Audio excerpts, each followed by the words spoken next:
ejakulasi kan, terus ejakulasinya kan set gitu ditahan gini kan, Iya. mampet, Oke. itu nggak sakit, dia balik lagi, lu tetap bisa ereksi, lu bisa main ronde 2. Jadi tujuan seks tuh ada 3, ya, reproduksi, rekreasi, sama relasi, ya. Jadi kita tuh jangan cuma bisa bikin anak, men, tapi kita juga harus bisa bikin enak. Kalau udah Tanya, tua kan emang udah nggak bisa, Kak? bisa, ada yang 80 tahun udah masih Ah, bisa hubungan yang seks. bener. Ada. Banyak lebih bersedia nyariin trisamnya gitu ya, dibandingkan suaminya selingkuh, dianya selingkuh, atau ada yang juga memilih menjadi swinger. Jadi dua-duanya sama-sama tuker pasangan. Ih, nah katanya juga gini, Kak, banyak juga yang namanya fake orgasm bagi perempuan. Iya. Dan kata itu rata-rata hampir mayoritas gue dengar. Kalau nggak salah kakak juga yang ngomong pernah di mana waktu itu, gue lupa. Banyak perempuan itu melakukan fake orgasm. Iya. Untuk sekedar memuaskan lakinya biar terkesan lakinya tuh jagoan gitu kan. Iya. Bener gitu, Kak? Ya, assalamualaikum warahmatullahi wabarakatuh, teman-teman semua. Balik lagi bersama gue Vasco Rusemi di Macan Idealis. Nah, hari ini gue kehadiran bintang tamu narasumber gue yang, aduh,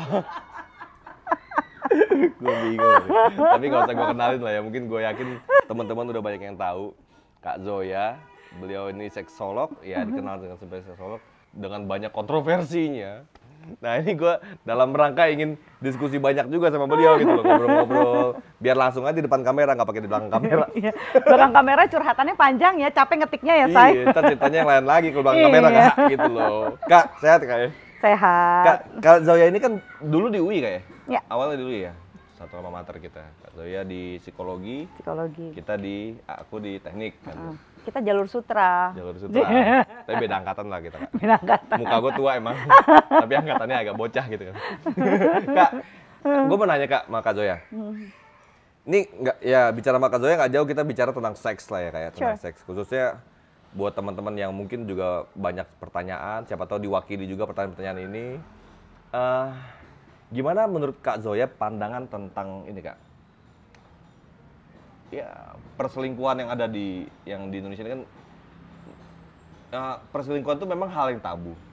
Tapi sesungguhnya banyak di kepala gua itu sebenarnya terjadi loh di mana-mana. Terjadi dan ada yang istri memaklumi, ada yang istri tidak memaklumi gitu. Gimana pandangan Kakak tentang itu? Apa sih intinya perselingkuhan tuh? Oke, kalau perselingkuhan kita bicara yang umum dulu ya, bahwa perselingkuhan itu dilakukan oleh laki-laki dan perempuan, gitu kan ya.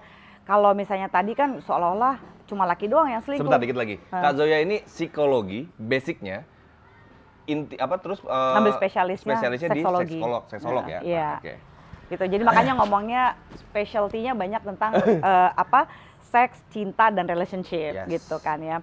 Jadi kalau kita bicara tentang relationship gitu, sebenarnya perselingkuhan itu dilakukan oleh laki-laki dan perempuan, gitu. Dan kalau mau lihat secara umum, alasan sebagian besar orang berselingkuh menurut penelitiannya Esther Perel ya dari Rethinking Infidelity gitu ya, bukunya dia Rethinking Infidelity, dia mengatakan bahwa karena kita itu punya ekspektasi ketinggian sama pasangan gitu ya. Kita pengen pasangan itu menjadi sahabat, menjadi ini, menjadi itu. Kayaknya ada banyak banget peran satu desa itu harus dimiliki oleh satu orang gitu, itu pasangan, which is too much gitu kan. Nah, seringkali orang tuh suka gini, Mbak Zoya, gue mau nikah nih sama perempuan yang begini karena dia itu bisa jadi ibunya anak-anak, dia sangat soleha. Nah pertanyaan gue, kalau soleha lu juga harus mikir istri yang solehot. Ya dong, maksudnya jangan cuma kayak dia baik doang, dia ini tapi dia nggak nafsuin. Nah itu kan faktor yang akan jadi kurang. Nah jadi sebenarnya alasan paling kuat orang berselingkuh adalah dengan selingkuhannya dia biasanya bisa menjadi versi yang lain dari dirinya dia. Sama pasangannya sendiri dia mungkin jadi versi yang misalnya istri yang bertanggung jawab, suami yang bertanggung jawab, terus dia gitu sangat-sangat kompeten tapi serius. Nah kalau sama selingkuhannya dia bisa jadi versi yang horenya gitu ya. Misalnya dia jadi bisa versi cowboy, dia mau jadi versi apalah yang seru-seruan gitu. Kadang orang ini mau perempuan atau laki-laki ya, dua-duanya laki-laki ya? gitu, dia suka nggak nyaman bener-bener untuk untuk berbagi versi-versi dirinya sama satu orang. Ya minimal ada 7 atau 8 versi yang bisa kita sharing sama pasangan kita. Itu kan kalau misalnya belum berpasangan, tapi yang sudah menjadi suami. Perselingkuhan kan terjadi yang setelah menjadi suami istri. Setelah menjadi suami istri. Kita nggak mau bicara pacaran lah, pacaran itu kan ikatannya juga masih belum jelas gitu kan. ini kan sudah bersuami istri, dan akhirnya ada yang suaminya selingkuh, ada yang istrinya selingkuh. Gue nggak bilang hanya suaminya selingkuh ya, karena banyak juga teman-teman gue cewek-cewek juga selingkuh juga gitu kan. Kadang laki-laki bilang ini kalau sama bini orang lebih enak katanya, ada yang bilang gitu kan. Iya. Karena makin bikin penasaran. Lain semua macam-macam. Sama-sama ada takut dibocorin ya kan, gitu. Sampai istilahnya kalau bocor bro kan, ntar anaknya anak siapa, gila gue bilang. Anak laki kok bisa beda kan gitu. Ini kan buat gue apa ya? Ya hal unik deh. Kak gini kak, gue mau nanya kak, ini ada baru-baru ini ada rektor IPB ya. Beliau kan mengeluarkan statement katanya bahwa residu dari pestisida itu bisa ngebuat pria tuh jadi melambai. Itu gimana itu kak?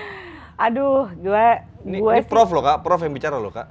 Gue sangat menyayangkan sih pernyataan itu gitu ya.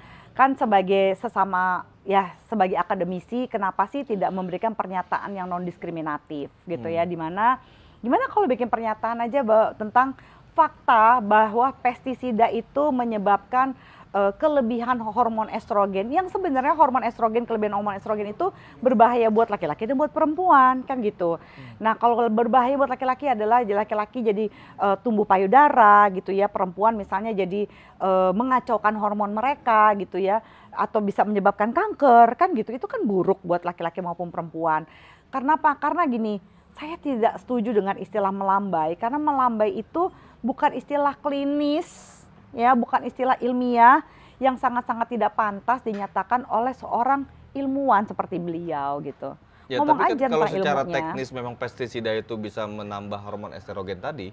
Estrogen itu kan selama ini dicap sebagai hormon ini apa? Hormon kewanitaan ya? Iya, bukan dicap, emang hormon kewanitaan. Hormon kewanitaan ya? Nggak salah juga dong berarti?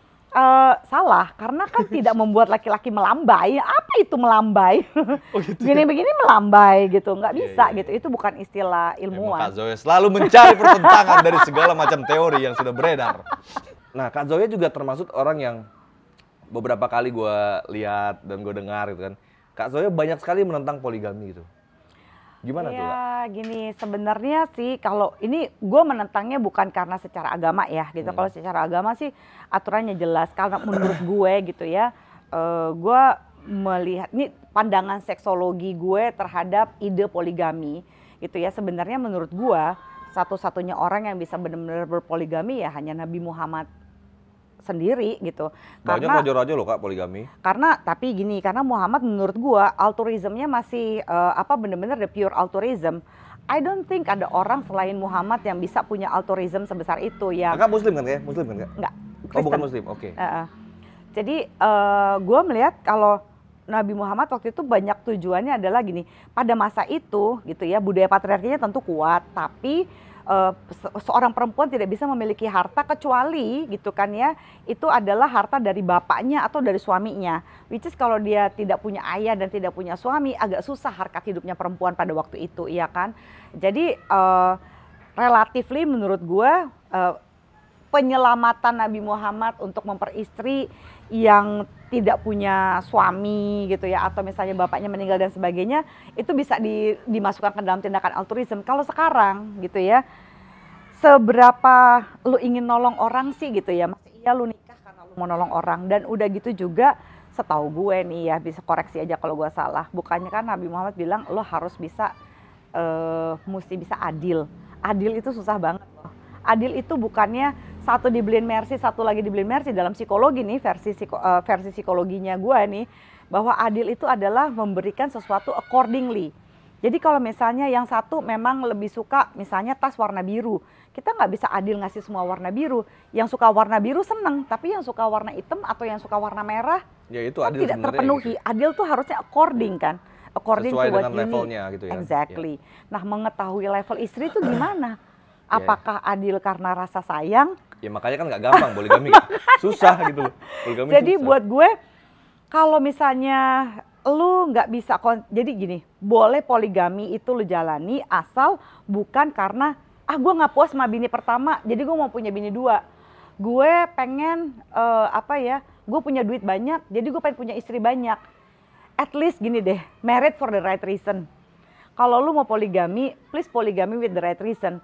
Kalau emang lu memang kepengen punya istri 3 karena alasan, iya gue Ya anggaplah merasa seks lah, kita anggaplah misalnya seks gitu, ya. gue pengen pemenuhan seks gue ini, gue nggak mau ada banyak cincong begini, itu lebih nggak apa-apa loh dibandingkan yang, ya gue mau menolong si perempuan ini. Emang perempuan banyak yang berdaya kok sekarang, nggak harus dinikahi juga untuk bisa diangkat harkat dan martabatnya kan gitu. Tapi kan gini kayak akhirnya kita kesampingkan pola-pola misalnya kan ada juga orang-orang yang akhirnya membuat sebuah pembenaran poligami karena ini sebenarnya juga ujungnya karena seks daripada dia zina di luar gitu kan. Lebih baik gue ML sama bini gue yang dinikahin secara bener gitu, secara ya mau norma adat dan norma agama lah kira-kira caranya itu. Kalau misalnya gitu, buat perempuan sendiri Kak, lebih setuju diselingkuhin atau dipoligamiin belak-belakan? Gimana biasanya data yang Kakak dapetin biasanya gimana? Dan rata-rata data perselingkuhan ini apakah betul terjadi karena seks? Kalau kebanyakan yang terjadi gitu ya gini, laki-laki lebih banyak berselingkuh pure karena seks. Kalau perempuan lebih karena romansnya tidak terpenuhi, ujung-ujungnya ada seksnya juga. Jadi kalau perempuan gini, seksnya tidak terpenuhi, dia masih sabar. Tapi begitu udah seksnya nggak terpenuhi, kerjaan lo ngotor-ngotorin vagina gue doang gitu ya.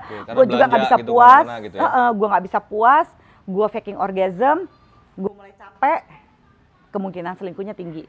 Tapi kalau laki-laki nggak peduli soal romance nih, dia cuma peduli bahwa gue nggak terpenuhi seksnya. Ini data yang selama ini Kak Zoya dapat ya? Ini bener-bener dari klien aku aja ya. Aku tidak berbicara secara data nasional ya. Bener-bener ini bener dari klien, curhatan pas segala macam gitu.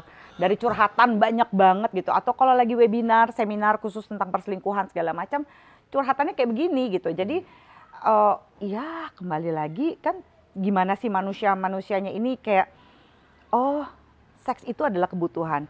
Seberapa munafiknya kita sih sampai kita tidak mau mengakui seks itu bukan hal yang tabu, seks itu harus dibicarakan secara appropriate, seks itu adalah ekspektasi gitu ya, and sometimes expectation is a bitch gitu. Jadi yuk kita bicara tentang ekspektasi. Lu nggak mau hubungan seks sebelum nikah nggak apa-apa, lu nggak mau test drive sebelum nikah nggak apa-apa.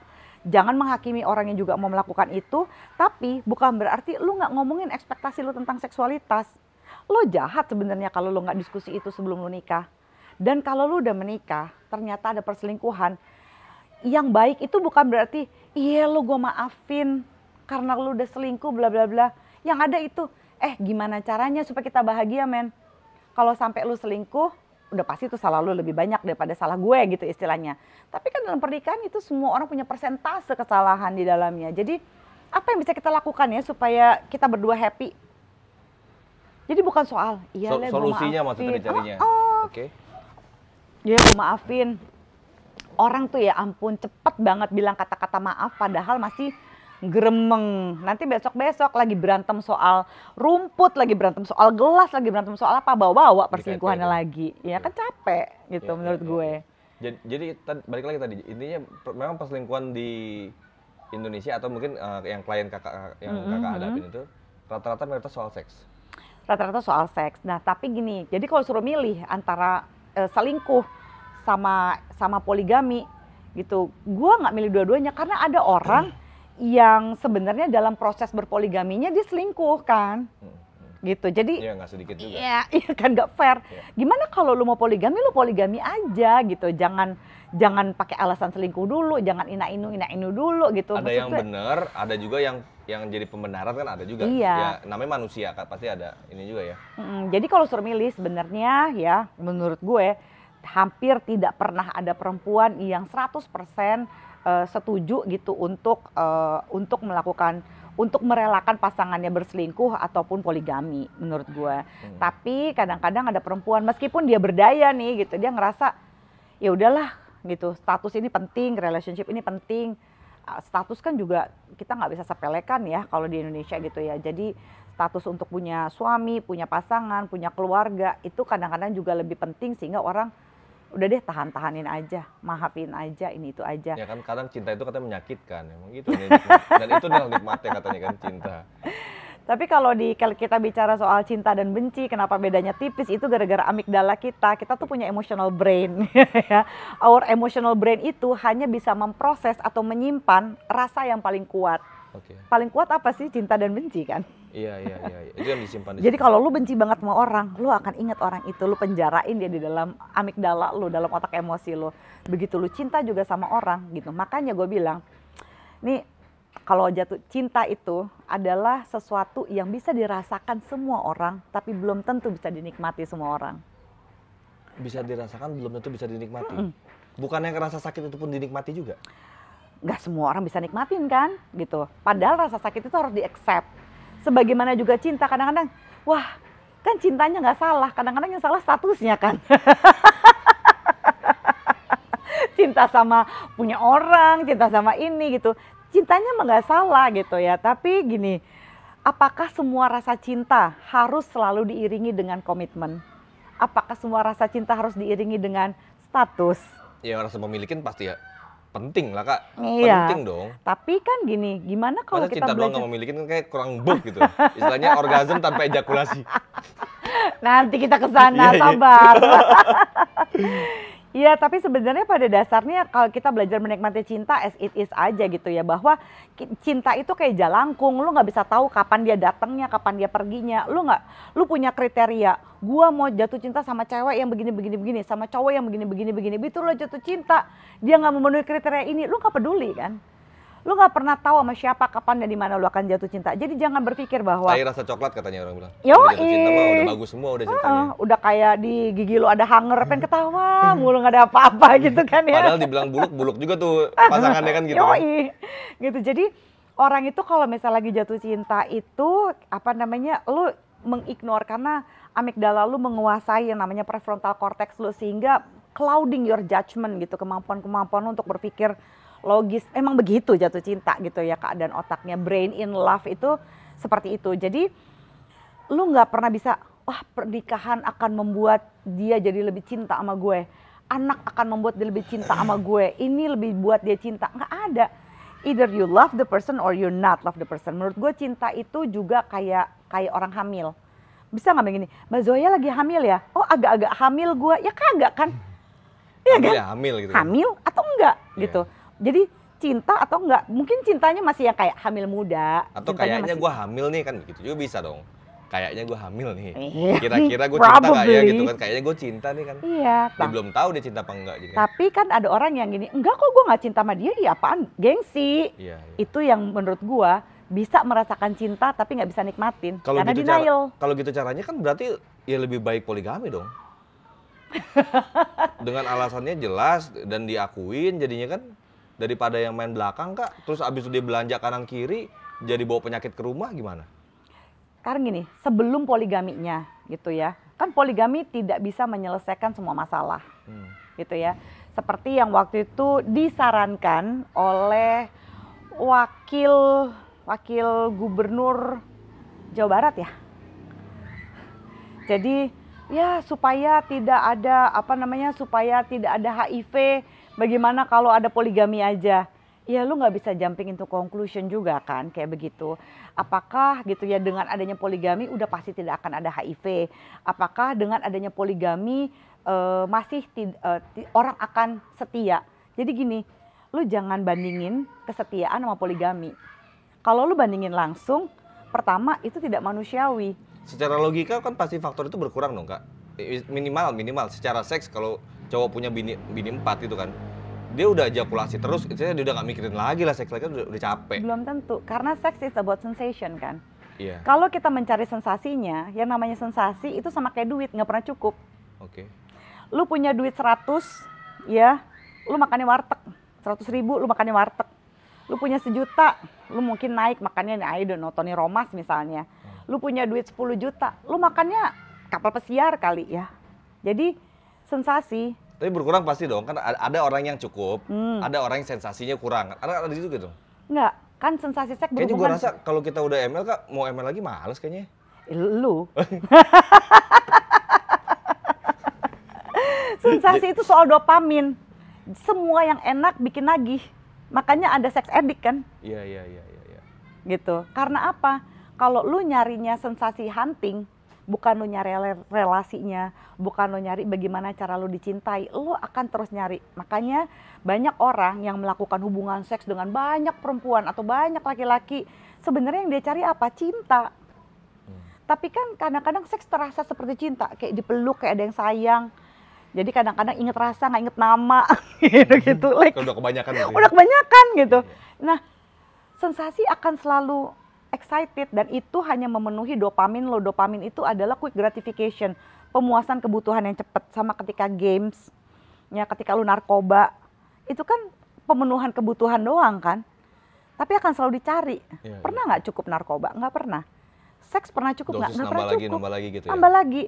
Lu udah pernah nyoba begini? Makanya kan kalau misalnya kita lagi ngomong-ngomong off air tadi kan ya, kok ada yang mau yang anal sih gitu, kok ada yang mau yang begini? Iya bayangin dia bilang gini, bosen nyobain vagina melulu, gue pengen nyoba lubang yang lain. Lu udah coba gaya helikopter belum? Udah muter-muter belum? 360 derajat belum kan? Kenapa nyoba anal gitu loh? Jadi kadang-kadang orang tuh mikirnya, ya udah kalau ini belum, ya kalau ini udah selesai sensasinya kayaknya gini-gini aja, coba yang lain. Karena lu nggak mencari emotional connection-nya, sexual connection-nya, lu cari sensasinya. Iya, itu kan menyambung dari omongan tadi kayak maksud gua. Tadi juga Kak Zoya ini juga banyak dikenal orang kontroversi banget soal LGBT gitu ya. Kak Zoya lebih, kalau gua tangkap Kak Zoya ini bukan membiarkan, apa sih istilahnya? Mendukung mendukung LGBT. Gue bingung nih Kak Zoya. Kak Zoya kan seksolog. Ini yang di kepala gue kayak. Kan Kak Zoya kan berarti harusnya paham nih kan teori seksolog gini-gini. Apa emang bener LGBT secara seks normatif ya, secara biologis memang itu normal? Kan udah jelas kayak ada fungsinya kan Kak, istilahnya ya penis fungsinya ke vagina.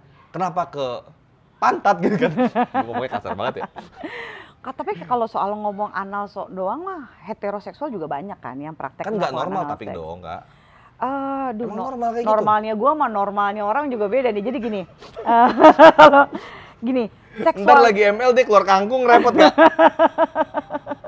Kan males banget.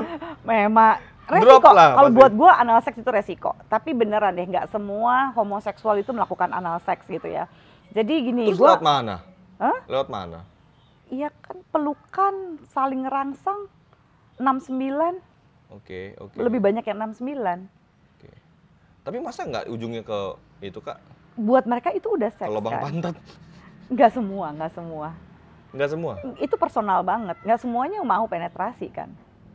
Gitu, jadi salah anggapan banyak orang bahwa harus mereka itu kalau mereka mereka akan anal seks, enggak. Sorry Kak, gue mau nanya belak-belakan sama Kak Zoya. Iya. Kak Zoya LGBT kah? Maksudnya orientasi seksual gue hetero. Hetero? Gue perempuan dan hetero. Normal, maksudnya perempuan dan laki-laki ya? Iya, gue heteroseksual, gue suka laki-laki. Sama perempuan suka juga nggak? Enggak, biasa aja, udah pernah mencoba biasa aja. ciuman. Oke, baiklah. Tapi udah pernah mencoba? Tidak secara seksual, tapi nggak apa-apa, kayak hati gue emang ya? nggak tertarik. Hatinya memang nggak tertarik sesama perempuan. Oke. Jadi gini, orientasi seksual itu bukan soal kelamin. Oke. Kelamin itu biologis. Jadi LGBT itu adalah soal hati. Buat perempuan? Nggak, buat laki-laki juga. Hah? LGBT is about heart. Gitu. Jadi LGBT itu adalah perasaan lo terhadap orang itu gitu, terlepas dari apa orientasi seksualnya gitu. Itu soal hati, soal lu jatuh cinta, lu nggak bisa milih lu jatuh cinta sama siapa. Secara gini Kak, secara biologis pun ya kan, yang nama seks itu kan tujuannya pada ujungnya kan nanti dia buat berkembang biak. Makhluk hidup kan berkembang biak akhirnya kan Kak. Ya kan harus laki sama cewek, gimana laki-laki sama laki kembang biak mereka. Secara biologis ya Kak, gue nggak mau tanya dari sisi norma agama karena Kak Zoya ahli seksolog gitu loh. Jadi gini, kalau dalam seksologi itu gitu ya, kita untuk menyatakan normal atau nggak normal, kita mesti punya acuan. Acuan kita namanya DSM, Diagnostic Statistical Manual for Mental Disorder gitu ya. Nah kalau ya buat mental disorder itu DSM kelima TR sekarang.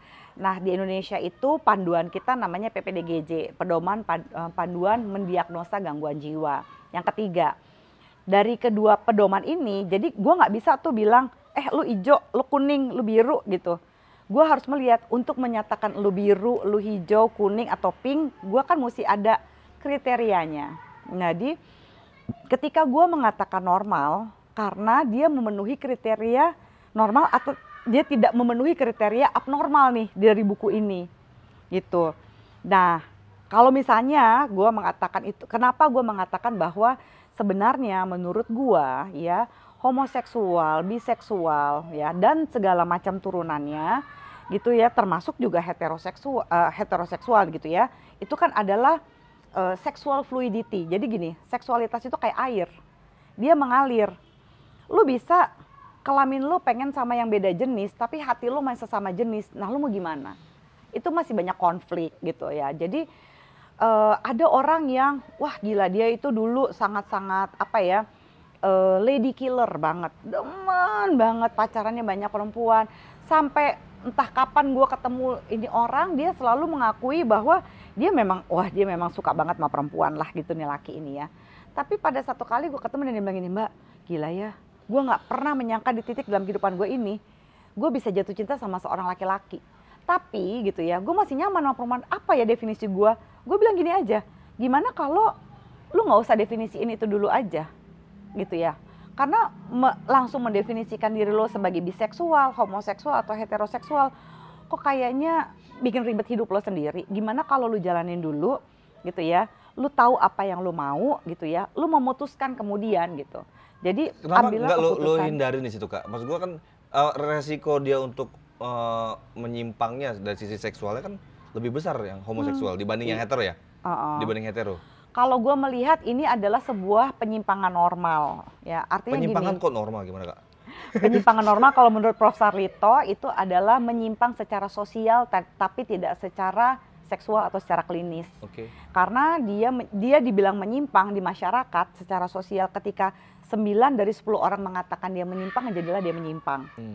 Nah, tapi kalau dalam versi gua gitu ya, gua tidak bisa dia itu normal karena apa ya, dia tidak memenuhi kriteria diagnosa dari gangguan-gangguan penyimpangan gitu. Oke. Gitu. Jadi mereka harus ditreat ya sama aja gitu, sama seperti gue dengan heteroseksualitas gue gitu.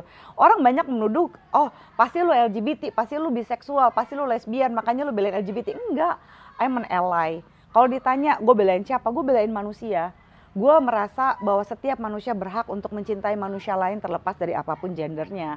Gue merasa bahwa cinta itu harusnya berdiri untuk cinta gitu. Jangan dikotak-kotakin, ribet amat hidup ini. Dan kalau lu masih belum tahu, lu cari tahu lah gitu. Setidak-tidaknya sampai umur 21 tahun, you figure it out gitu ya. Karena yang paling sehat adalah manusia yang bisa mengekspresikan dirinya sesuai dengan orientasi seksualnya. Gitu, apapun itu menurut gue.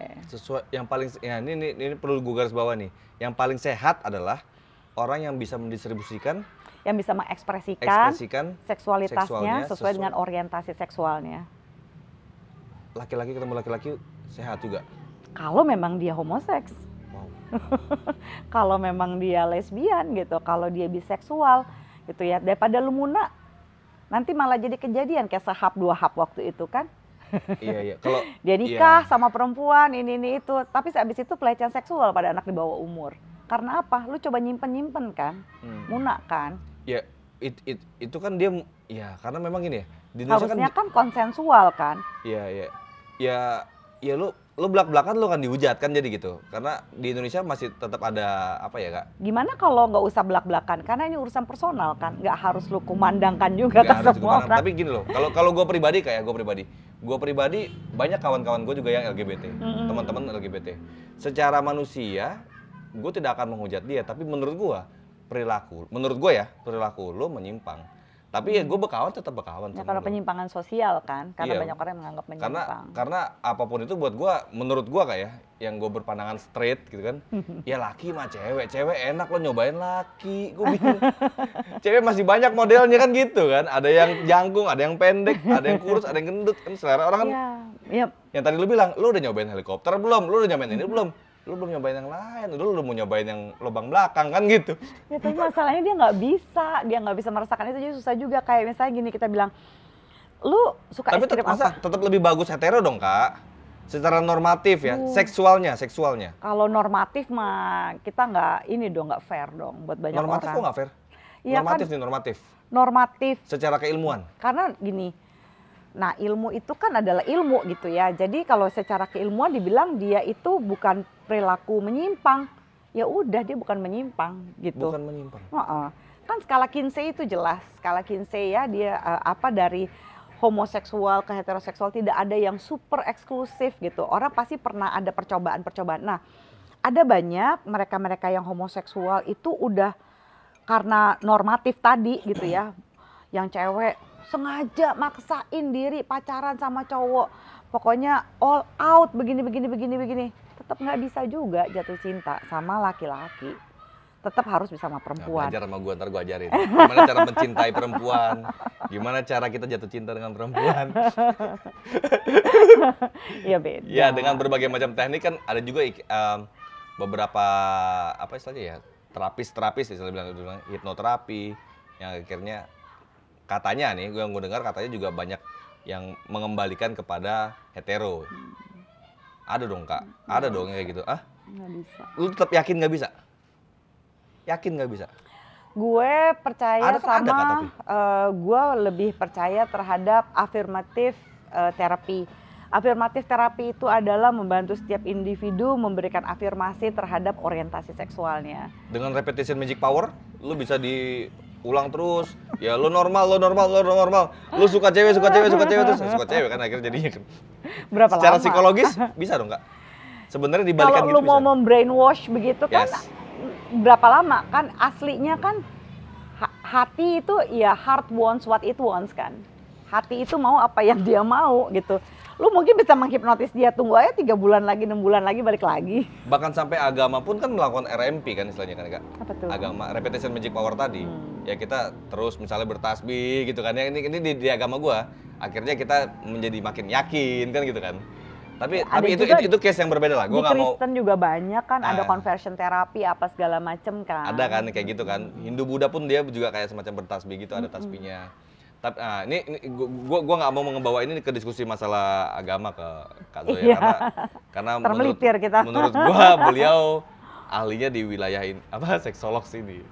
Kalau nanya agama, gue nanya sama Ustadz Kak. Iya. Sama ulama, bukan sama kakak. Gitu loh Kak. Sorry Kak ya. Iya, of course. Gini Kak, kita bahas lagi mengenai hubungan suami istri, khususnya di hubungan seksual. Gitu.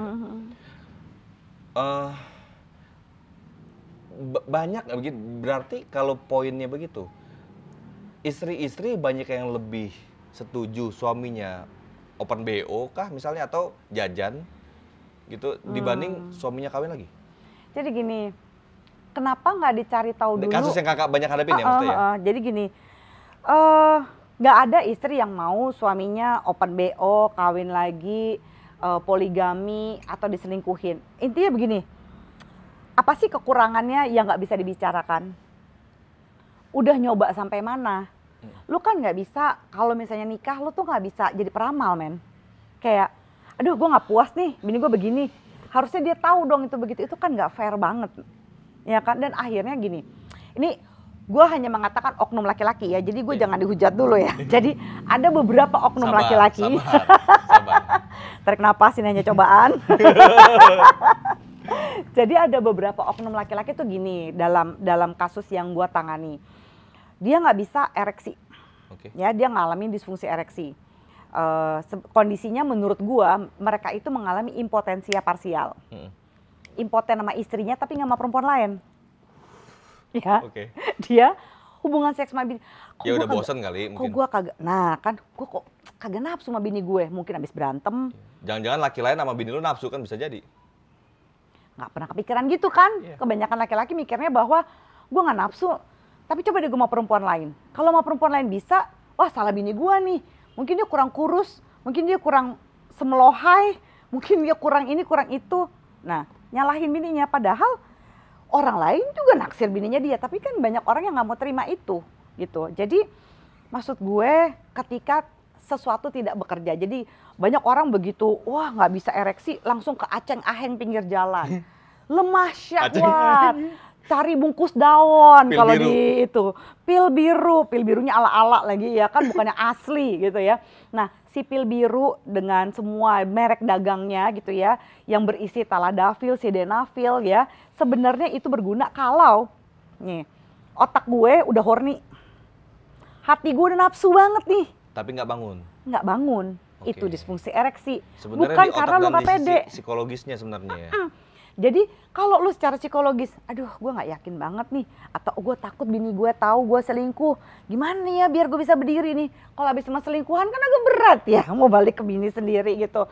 Dengan segala ini itunya misalnya gitu. Jadi Enggak juga sih Kak, kadang-kadang juga ada banyak yang juga mampu, teman-teman, ya betul. dia karena selingkuh sama bini makin sayang loh. Ada banyak loh gitu loh, Iya Kak. betul. Bahkan ada yang juga selingkuh padahal keluarganya baik-baik aja. Baik-baik aja. Ah gitu kan. Jadi ini misalnya ada yang, aduh gue takutnya ketahuan, kan ada yang benar-benar sama sekali nggak mampu, yang impotensia parsial tadi, nggak mampu nih untuk ereksi gitu. Terus dia minum, lah itu kan gimana caranya, logikanya, lu mengobati fisik padahal yang masalah kan psikologis lo. Iya, iya. Ya penyembuhan dari otak itu berarti Jangan ya. minum obat, jangan ke aceng-aheng pinggir jalan, jangan cari magic tissue gitu kan ya. Keram, kalau magic tissue keram. Bener Kak ya? Keram, Gue jadi nggak pernah baal. nyobain magic tissue katanya keram katanya. Baal. Terus apa enaknya gitu kan? Oh baal. Sampai ketawa sih. Kalau ini mereka-mereka ini kawin juga belum, tapi kayak udah paling ngerti gitu loh Kak. Gue bingung jadinya sama mereka-mereka ini. Pantes pertanyaannya curhatan. Padahal Gua nikah juga terharu. belum. Kawin juga belum, karena undang-undang kan perkawinan bukan pernikahan ya. Kak? Kawin, bukan Undang-undang pernikahan. perkawinan. Ada yang bilang, lu udah kawin belum? Kalau kawin udah bang, nikah belum. Undang-undangnya perkawinan, kura, gue bilang kan. Anggap aja udah dong kalau gitu ya sebenarnya. Nah, jadi berarti data yang lo dapat gitu Kak ya? Banyak beberapa hal yang konteksnya akhirnya Jadi pilihannya itu jangan langsung, udah deh poligami aja, udah ini aja. Lu nggak selesai-selesai dong masalah lu kalau masalahnya nyari sensasi terus. Gimana kalau apa yang bisa kita lakukan? Karena gini, kalau bosen bohong lah, ada pasangan yang kagak bosen, ya kan? lu mau bini lu model ya kan, tiap hari Ada lu lihat bosennya. mukanya, ya pasti bosan juga ada gitu kan Iya. Kak. Nah Lu kan mau makan salmon tiap hari juga. sebenarnya gunanya diskusi sama seksolog itu kan, Iya. gimana membangkitkan lagi Exactly. apa namanya hasratnya. Hasrat itu. Kan gitu kan Kak. Hasratnya, terus membangkitkan lagi keinginannya terhadap orang Iya. yang cantik ini, tapi di mata kita Udah kayak biasa karena udah namanya biasa. tiap hari makan tempe kan capek. Atau Pengen juga nyobain karena makan duku. problem hidup. Kalau sama yang baru kan belum ada problem. Meskipun orang yang gini, Mbak kok bisa sih selingkuhannya lebih jelek? Gue bilang gini, aduh ini bukan masalah jelek apa enggaknya. Masalahnya novelty atau baru. Ya kok kadang-kadang daripada suaminya, daripada istrinya lebih cantikan bininya, lebih cantikan suaminya. Ya, bukan soal lebih itu sih. ganteng suaminya, ngapain sih gini? Bukan soal itu, karena ini baru. Dan dia bisa bersenang-senang aja sama ini, kadang-kadang bukan Belum soal. tahu aja busuknya ini barang gitu kan. Iya, kan belum dinikahin, belum punya problem sama-sama, Nah, belum ngurusin anak bareng. kalau gue kan punya kayak ada apa namanya pemahaman di kepala gue ini. Kadang-kadang cemburu itu bangkitin cinta loh. Nah makanya menurut gue poligami itu bisa ngobatin rasa hasrat cintanya makin dalam lagi kan, kecemburuan. Ini pasti ada cemburu lah, istri kedua sama istri ketiga, istri keempat gitu kan, ada saling kecemburuan. Jadi ntar ada bersaing kan lucu tuh. Kenapa dia jadi gemes sendiri? Kan jadinya apa ya? Kadang-kadang jadi banyak ada beberapa. Gue kemarin sempat ngundang Mat Peci Kak ada. Ini salah satu case yang akhirnya ada bisa pembelajaran yang gue tarik juga dari dia gitu kan. Akhirnya gue punya kesimpulan. Kalau lo mau poligami itu menurut gue ya, ini menurut gue balik lagi di luar dari norma yang lain. Kalau lo mau poligami, bagusnya bini lo yang cariin atau memang bini lo yang nyuruh kawin lagi. Menurut gue ya Kak ya. Kalau poligami, It's only fair. kalau lo mau poligami, lo main dulu di belakang, menurut gua Pembenaran. itu bukan pembenaran yang gua nggak di luar norma Kak. Maksud gua, menurut gua lo bakal repot nanti. Iya. Repot, lo pasti. Kalau bini yang nyuruh kan, lah kan lo yang nyuruh gua kawin lagi. Kan gua masih sayang sama kamu kan gitu. Gue nggak mau kawin lagi sebenarnya, padahal bener kan, gue main kawin lagi kan gitu. misalnya gitu ya. Iya tapi kan nggak ya, tapi ya kadang-kadang jadi kecemburuan itu. Nah kemarin Mat Peci gila, bini kedua sama bini pertamanya akrab Ikrip bener. banget ya. Bikin bisnis bareng. Yang lakinya dibikin pusing malah yang jadi ini bini gue ngomongin apa ini kan. Jadi konspiratif. akrab ya? Wow. Konspiratif. Datang Kak. Salah satu kisah sukses tuh. Kisah sukses itu. Makanya kemarin datang. Nah, dan bini gue pertama kali masuk ke channel gue itu. Dia ikutan, gue mau ikutan katanya. Dia nanya, diserang. Tapi bini gue jadi diserang orang jadinya. Gue bingung. Nah, terus gitu Kak. Sebenarnya kalau buat laki-laki ataupun perempuan suami istri Kak, sebenarnya normalnya berhubungan seks tuh seminggu berapa kali Kak? Sebenarnya gini, kalau misalnya nih kan kecuali posisinya kayak dia apa namanya pelaut atau apa yang jarang-jarang ketemu ya. Sebenarnya kalau usianya 40-an, 50-an seminggu sekali tuh oke loh. 40-an, 50-an? 40-an, 50-an ya gitu ya. Pengantin baru? Gini, kita jangan ngejar ini deh kuantitas. Karena pengantin baru jadi serba salah nih gitu ya. Pengantin baru adjustment-nya juga banyak kan. Kalau menurut gua gini deh, cari kualitas deh. Kualitas. Ya gini, a good quality of sex, seks yang berkualitas itu ya. Sebenarnya nggak usah lama-lama ya, 10-15 menit itu udah oke. Ceweknya belum dapat dong kalau gitu. Tunggu, makanya sabar dulu. Kak, 10-15 menit ceweknya nggak orgasme, biasanya tekniknya karena lu pemanasannya atau foreplaynya itu udah diranjang. Harusnya kalau pengen bikin ceweknya itu bener-bener puas gitu ya, lu tuh harus foreplaynya itu ya jauh sebelum diranjang. Lu sexting dulu sama dia. Gue demen deh kalau lu pakai daster yang ini, pakai ya. Lu pakai baju yang transparan. Ini suami istri ya, urus buat suami istri ya. Gue lagi ngomongin tentang flirtingan sama suami istri gitu kan ya. Jadi lu foreplaynya jauh sebelum diranjang. Karena perempuan itu, kalau menurut Master N. Johnson, dia kan punya rasa keterangsangan yang agak slow kayak mesin solar nih. Kalau laki kan kayak bensin, colek dikit zeng. Jadi misalnya dikode dulu. Nggak usah pakai pemanasan Pokoknya gue kan. sampai rumah lu harus nggak boleh pakai baju misalnya gitu ya. Nah kalau cewek kan RPM-nya mesti panas dulu kan. Mesin gitu. solar lah diesel. Jadi karena dia diesel, lu pemanasannya jangan udah diranjang. Kalau diranjang kan ya nggak cukup dong. Oke, berarti kan nggak sejalan sama yang lu bilang tadi 10-15 menit. 10-15 menitnya itu gini loh, lu minimal nih ya. Jangan lu lama-lamain foreplaynya kalau lu nggak ngerti mesti ngapain. Foreplay yang dirangsang itu adalah klitoris. Ya, lu lakukan fingering di mana fingering, gua nggak usah kasih tau teknisnya ya karena di YouTube nih men, gitu ya. Kalau mau ikut gua seminar aja deh, gue kasih tahu detailnya secara tertutup gitu ya. Fingering itu gitu ya, karena apa? Fingering itu akan langsung ngenain G-spot ya, dan G-spot itu akan bikin si perempuannya langsung orgasme. Di klitoris ya? Iya, enggak di klitoris itu dirangsang dia bisa orgasme, G-spot itu di dalam. Ya kan, kalau lu kasih fingering dia bisa G-spot, dia kena G-spotnya.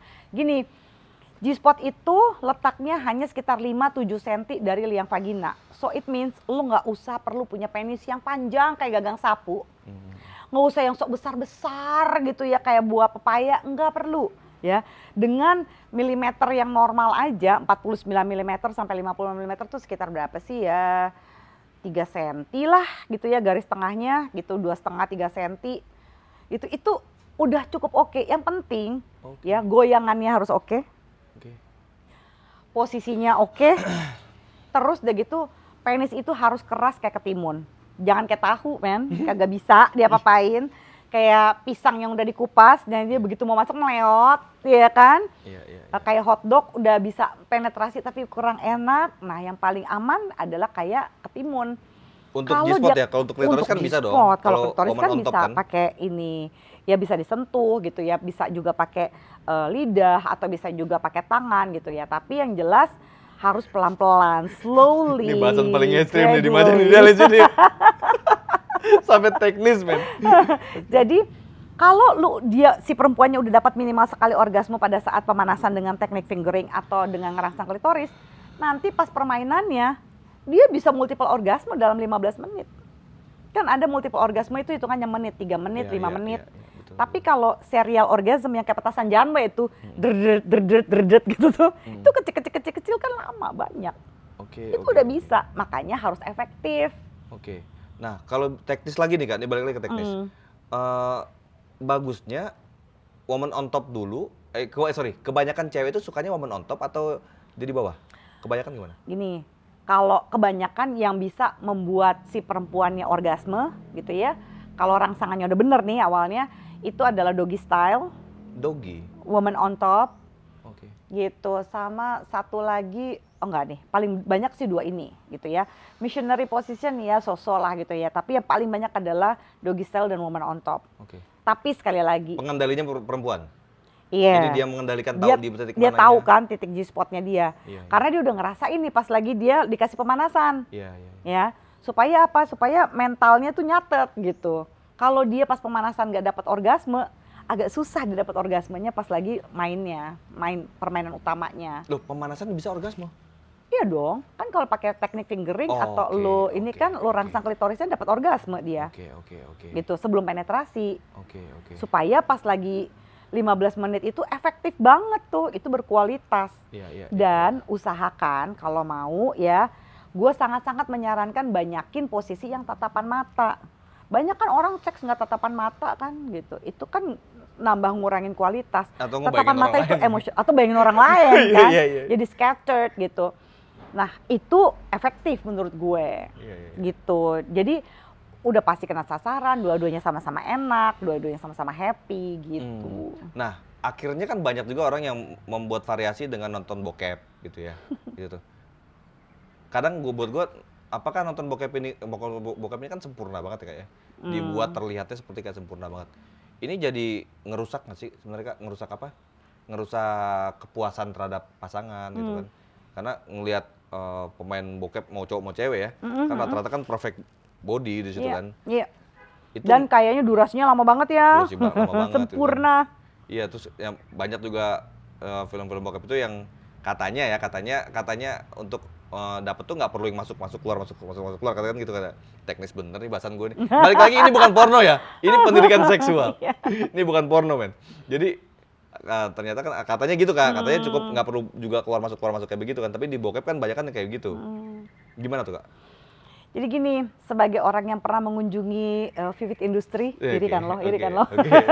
Production house ya yang masih ada tuh yang Udah Vivid nggak ada. Itu waktu itu sekitar tahun 2012-an. Zaman VCD bajakan lah di Glodok. Iya. Jadi pada waktu itu masih gubernurnya tuh Arnold Schwarzenegger, seinget gue ya. Dia sedang mengumandangkan pada waktu itu adalah gimana caranya semua film porno produksi California itu harus menggunakan kondom. Terus gue ikutlah conference gitu di San Diego State University gitu pada waktu itu untuk melawan pornografi. Karena gue kayak pasti mesti ada cara dong, pornografi ini kan, pornografi sama prostitusi itu adalah bisnis tertua di dunia loh. Oke. Iya kan? Kayak prostitusi juga gitu. Prostitusi bisnis kan tertua di dunia. Pakai teknologi kan? Karena pornografi itu, tapi kan dulu pornnya kan beda. Kalau at least zaman gua nih, pornonya kan itu stensilan. Iya kan? Annie Erau. Ingat gue dulu Naga Geni 212 aja agak-agak pleset-plesetan tuh ininya komiknya kan. Jadi nggak usah pakai media juga kan pada waktu itu kan. Stensil itu yang tulisan aja kan Kak, iya, tanpa tulisan. gambar. Lu kalau zaman gue pasti tahu tuh. Kita terlalu jauh sih. Kalau zaman gue udah zaman VCD. Zamannya udah zaman VCD kan gitu. Kalau Gen Z sekarang udah zamannya online semua udah. Online. Nggak perlu nyimpen data. Pornhub.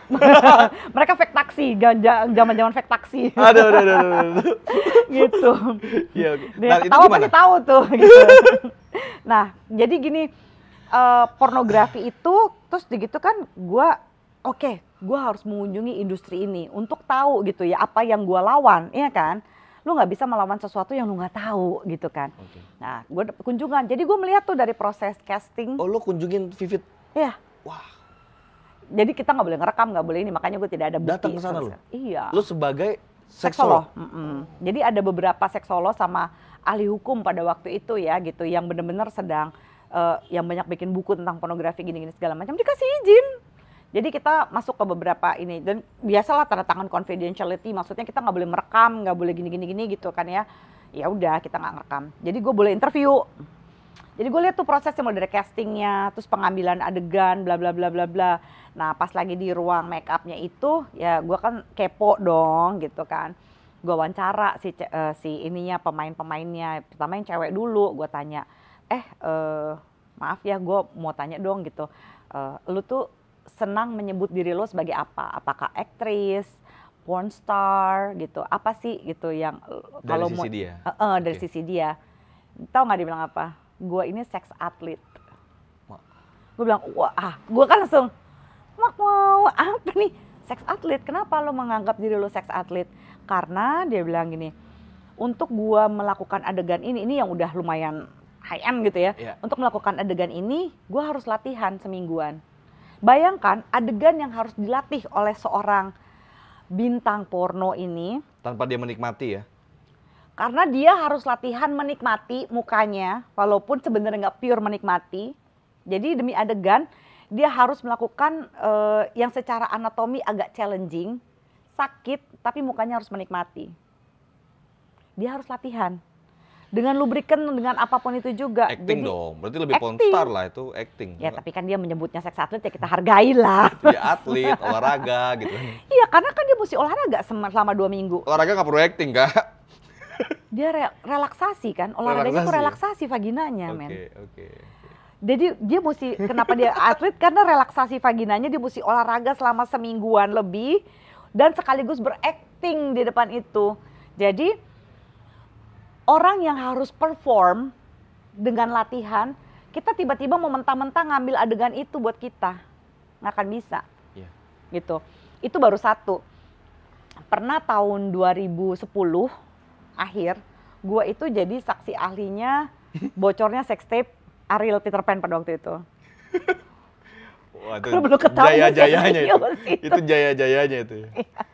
Gitu ya. Nah pada waktu itu orang bilang kan, lu pembela itu kontroversi semua ya? Gue bingung juga ya, kenapa ya gue kerjaan gue nggak terima banget tuh orang bilang itu adalah ya kalau orang bilang kalau istilah lu kan gue pasang badan ya, tapi sebenarnya enggak, I just stand for what I believe sih gitu. Gue ngeliat, ini kan bukan pornografi, yang pornografi kan yang nyebarin, tapi yang nyebarin kan cuma kayak dihukum 2 tahun, sementara Ariel waktu itu mendapat ancaman 14 tahun. Buat gue gila, asli gila gitu. Terus gue bilang nggak bisa, ini kan sex tape yang bocor, ini bukan video porno, yang menjadikan pornografi adalah orang yang menyebarnya gitu kan ya. Jadi bukannya dihukumnya karena dia menyebarkan? Enggak, orang dia nggak nyebarin, akhirnya dia dihukum. Ini undang-undangnya hancur banget sih. Kalau misalnya tahun 2008 ya, waktu itu kita undang-undang pornografi itu genah batasannya, pasti 2010 sebenarnya kita bisa tuh ngadepin itu tanpa drama menurut gua, tapi kan nggak berhasil kan aplikasi undang-undang pornografi tahun 2008 menurut gue. Itu dia undang-undang pornografi itu kan menyimpan aja, itu pidana kan? Enggak. Enggak pidana? Enggak. Bukannya pidana ya? Jadi kalau misalnya lo menyebarkan gitu menyebarkan yang pidana, nyimpan nggak pidana? Enggak. Nah, dia itu dihukum karena dia bukan menyimpannya. Jadi gini, kalau misalnya ini adalah gelas gue nggak jagain gelas gue sampai akhirnya diminum sama lo, lalai. Dia dihukum karena kelalaian, kan gila. Kok lu bisa lalai sampai lu bisa bikin temen lo si Vasco ngambil lu punya? Bukannya sebagai warga negara gue dilindungi atas hak dan privasi gue, yang which is kejadian yang sama terjadi di Singapura, warga negaranya dilindungin. Orang yang ngebocorin itu tidak pernah boleh bikin production house sama sekali atau apapun yang berhubungan dengan industri IT, film dan segala macam. Tapi kita gitu ya, ada kayak gitu, inget nggak? Casting iklan sabun di mana ada beberapa artis di kamar mandinya ditaruh video, orangnya udah keluar dari penjara dan tetap punya production house. Segitunya privasi warga negara kita nggak dilindungin menurut gue. Nah pas lagi pornografi itu, tahu tuh iklan sabun yang di kaca itu. Iya, kan ditaruh di kamar mandinya, gila, orang lagi pipis tapi lagi kan apa dilihatin. Nggak ditangkap mereka, yang ditangkap kan yang ininya kan. Iya, yang tapi si orangnya itu kan cuma berapa tahun penjaranya, terus dia gitu dia tetap bisa punya production house lagi, kan gila menurut gue. Ngeri nggak sih lo gitu kan? Orang kayak gitu masih tetap dikasih kesempatan untuk, kalau di Singapura udah nggak boleh sama sekali lo berhubungan. Ya kan dia udah dihukum Kak, dengan anggapan dia sudah dihukum kan. Bukan dalam hal membela ya, maksud gue kan secara pidana kan orang yang sudah dihukum jangan terus disangka terus dia salah terus dong. Ada efek jeraknya. Anda yakin? Ini balik lagi ke urusan manusia masing-masing. Makanya. Gitu ya. Nah, jadi kalau kita balik ke pornografi gitu ya, pornografi itu gini, orang kan bilang, wah gue membela pornografi gini-gini. Enggak, buat gue kita mesti jelas batasan pornografi apa. Batasan pornografi adalah ketika lu membuat sesuatu untuk membuat orang bergairah, intentionally. Makanya Anjasmara waktu dia digambar dengan gambar yang telanjang gitu, itu adalah art. Karena tujuannya dia bukan untuk merangsang orang lain gitu kan ya. Nah, pornografi pada waktu itu orang-orang lagi marah-marah sama gue gara-gara lu belain pornografi gini. Gue nggak kenal Ariel waktu itu gitu ya. Seperti juga kasus yang baru-baru ini. I don't know. Atau biar kenal kali gak? Biar kenal. Biar ikrep sama Ariel cie gitu kan ya. Biar sama Ariel malu. Secara kan Ariel idola para wanita pada saat itu kan. Iya gitu. Terus apa namanya? Dia banyak lah gitu sanggahan-sanggahan yang negatif tentang pornografi.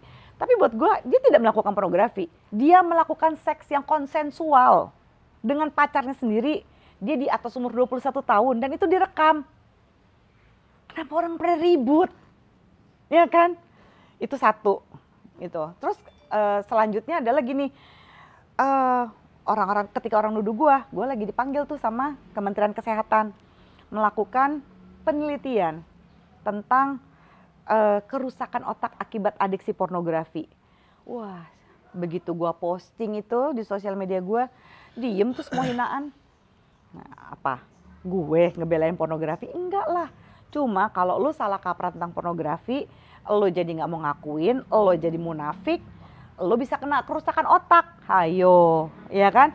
Orang yang nonton pornografi seminggu sampai 3 kali gitu dalam waktu 20 tahun, otak lu itu akan hancur seperti otak orang yang mengkonsumsi kokain. Edik gitu? Yes. Adiksi pornografi akan bikin lo nggak mampu untuk bisa merasakan apapun. Itu bisa menyebabkan kerusakan otak. Jangka pendeknya, dia itu akan membuat lo jadi mengganggu keintiman. Pornografi membuat lo mempertanyakan kenormalan seksualitas lo. Kok di situ warnanya pink, kenapa lo coklat ya? Kok di situ bisa lama, kenapa gue sebentar ya? Ya karena semuanya itu nggak real. Nggak real dalam arti lah gitu ya, dibuat secara perfect, body, secara apapun. Terus dia mesti melatih dulu untuk bisa Durasi. perform kayak gitu.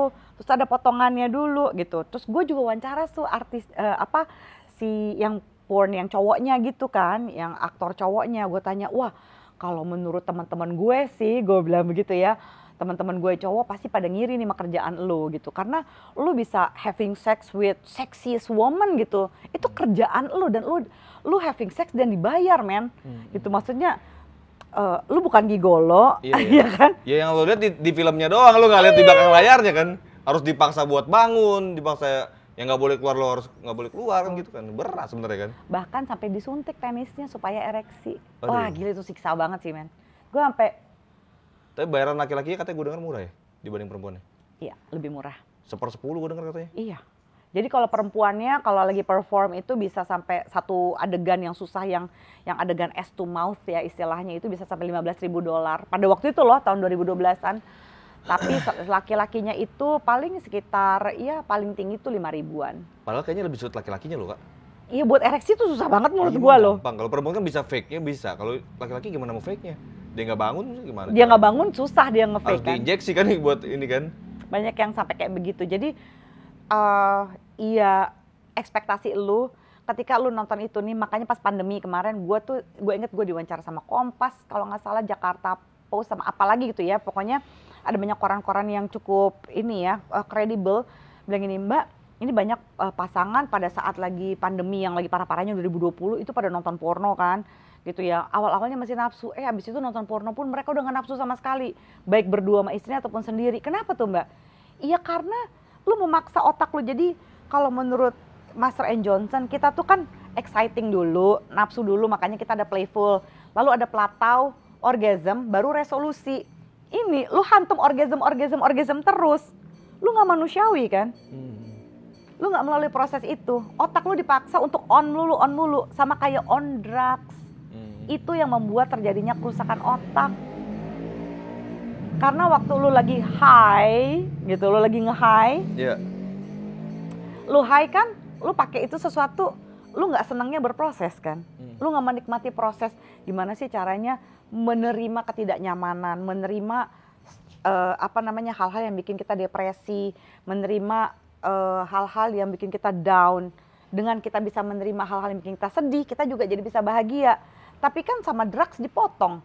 Enggak gue mau ngelupain masalah gue aja. Melupakan masalah sesaat bukan berarti menyelesaikan masalah kan. Makanya kenapa otaknya bisa rusak. Demikian juga pornografi begitu. Kak, oke, soal pornografi ya intinya gue paham sih secara logis memang kita melihat suatu hal yang terlalu sempurna seakan-akan layaknya kayak di film yang diatur akhirnya surga didapatkan gitu kan, seakan-akan gitu ya. Dan ternyata Seolah semudah itu, cewek seolah-olah disenggol dikit basah. iya. Bener kan? Oh, lama ya prosesnya, Say. Walaupun banyak kejadian yang tidak fair dalam pembuatan itu ya, Ya. akhirnya, dan menurut gue banyakan mudorotnya lah untuk kali itu. Tapi tak gue dihujat ya main sering untuk bokep. Lu kayak gak suka aja bang, ntar gitu. Ya suka lah, masa gak suka, siapa yang gak suka, tapi kan gue jaga juga bro. Hati-hati gitu. Nanti lu merasakan nih, jangan sampai gitu lu udah senior umur lo gitu ya, terus gitu lu mengalami kerusakan otak akibat pornografi yang lu tonton 20 tahun sebelumnya, kan capek hidup lo kan. Tapi lu belum jauh tadi Kak. Normalnya pasangan suami istri itu melakukan seks itu di umur rentang sekian sampai sekian tuh berapa, seminggu berapa kali? Ya itu boleh seminggu, menurut gue seminggu sekali. Bagusnya bukan normalnya, bagusnya. Sebulan 2 kali, seminggu sekali itu udah paling oke kok. Sebulan 2 kali? Kak, Gitu. jelasin dulu, ejakulasi itu apa, orgasm itu apa? Misalnya. Oke, jadi orgasm dulu ya gitu. Orgasm itu adalah secara fisik itu adalah puncak dari pleasure atau kenikmatan gitu ya. Nah, pleasure itu kalau pada perempuan, orgasme pada perempuan, pleasure-nya itu terjadi ketika dia mengalami vagina spasm. Jadi vaginanya itu meremas, lalu perempuannya akan merasakan kedutan. Jadi jangan teralihkan bahwa orgasme pada perempuan itu ketika perempuan gitu ya. Bukan itunya, tapi akan terasa. Nah, kalau si laki-lakinya juga peka, ya sebenarnya dia jangan konsentrasi sama wajahnya, teriakannya si perempuan, tapi dia mesti konsentrasi pada ciri-ciri fisiknya. Misalnya ada beberapa perempuan yang sampai merinding pas dia orgasme. Ada beberapa perempuan yang urat-uratnya sampai keluar nih di sini pas lagi di orgasme. Tapi yang paling terasa dan yang paling khas menandakan orgasme pada perempuan adalah jepitannya nih di vagina. Ya, si lakinya kalau dia peka dia akan ngerasain vaginanya, penisnya kayak dijepit gitu, set gitu ya. Itu satu. Nah, laki-laki gitu ya, orgasme itu adalah dia merasakan kenikmatan. Kadang-kadang tidak ada ejakulasinya. Bisa jadi karena sudah keluar paginya atau sebelumnya gitu ya, sehingga misalnya dia mimpi basah lah, atau misalnya dia ngeluarin, dia masturbate atau apa, sehingga tidak keluar lagi ejakulasinya, tapi dia tetap bisa merasakan orgasme. Dia akan merasakan kedutannya itu kok, tetap gitu ya. Nah, kalau misalnya ejakulasi itu secara khas ditandai dengan keluarnya sperma gitu ya. Ejakulasi, keluarnya sperma itu ejakulasi ya? Ejakulasi itu dengan keluarnya sperma gitu. Setelah Tapi, ejakulasi orgasme selesai? Gini, tidak semua ejakulasi juga bisa membuat orgasme atau kenikmatan. Orang selalu pikir sama kan pada laki-laki. Buktinya apa? Beberapa kali film porno gitu ya, ketika nonton pornografi, ejakulasi kan. Tapi tanya deh, enak apa enggak? Enggak kan? Enggak selalu enak gitu maksudnya. Ada yang udah gak kerasa, enaknya cuma sebentar, geremet udah. Itu bukan orgasme juga sih gitu. Kalau pada laki-laki dia akan merasakan sensasi yang cukup lama gitu ya, di kepala penisnya gitu ya. Terus dia juga ada merindingnya gitu ya, ada juga syaraf-syarafnya keluar dan segala macam, dan itu tuh semuanya jelas gitu pada laki-laki gitu. Emang bener Kak, ada manfaatnya orgasme tanpa ejakulasi itu ada manfaatnya? Caranya gimana loh? Manfaatnya bisa. Sebentar Kak, karena orgasme itu kan buat laki-laki ya? Ya. Ini cuma sekitar berapa detik lah dari sebelum ejakulasi kan? Ya. Nah, ini gimana caranya? Paling ditahan dulu atau gimana? Atau memang kalau ditahan kan nggak jadi orgasme lagi? Nggak jadi orgasme lagi kan? Ditahan kan hilang orgasmenya juga kan? Hilang, betul. Itu ada teknik khususnya untuk ngatur itu di otak apa di fisiknya? Di fisik, namanya squeeze teknik. Squeeze teknik? Jadi, gimana ya, gue nggak boleh nyontoin ya. Ntar tanya aja sama dia ya. Nanti off air gue kasih tau. Emang nggak boleh sini ya? Ya, ntar bisa dolar merah loh. Oh gitu ya? Mungkin secara teknis gue cerita aja, tapi gue nggak contohin kali ya gitu. Jadi, squeeze teknik itu adalah salah satu cara di mana lu di kepala penis gitu ya, tempat lu biasa kencing itu kan ya, kan itu ada saluran kencingnya, venanya. Itu ditutup. Sakit dong, Kak. Sabar. Okay. Sabar, Bapak. Okay.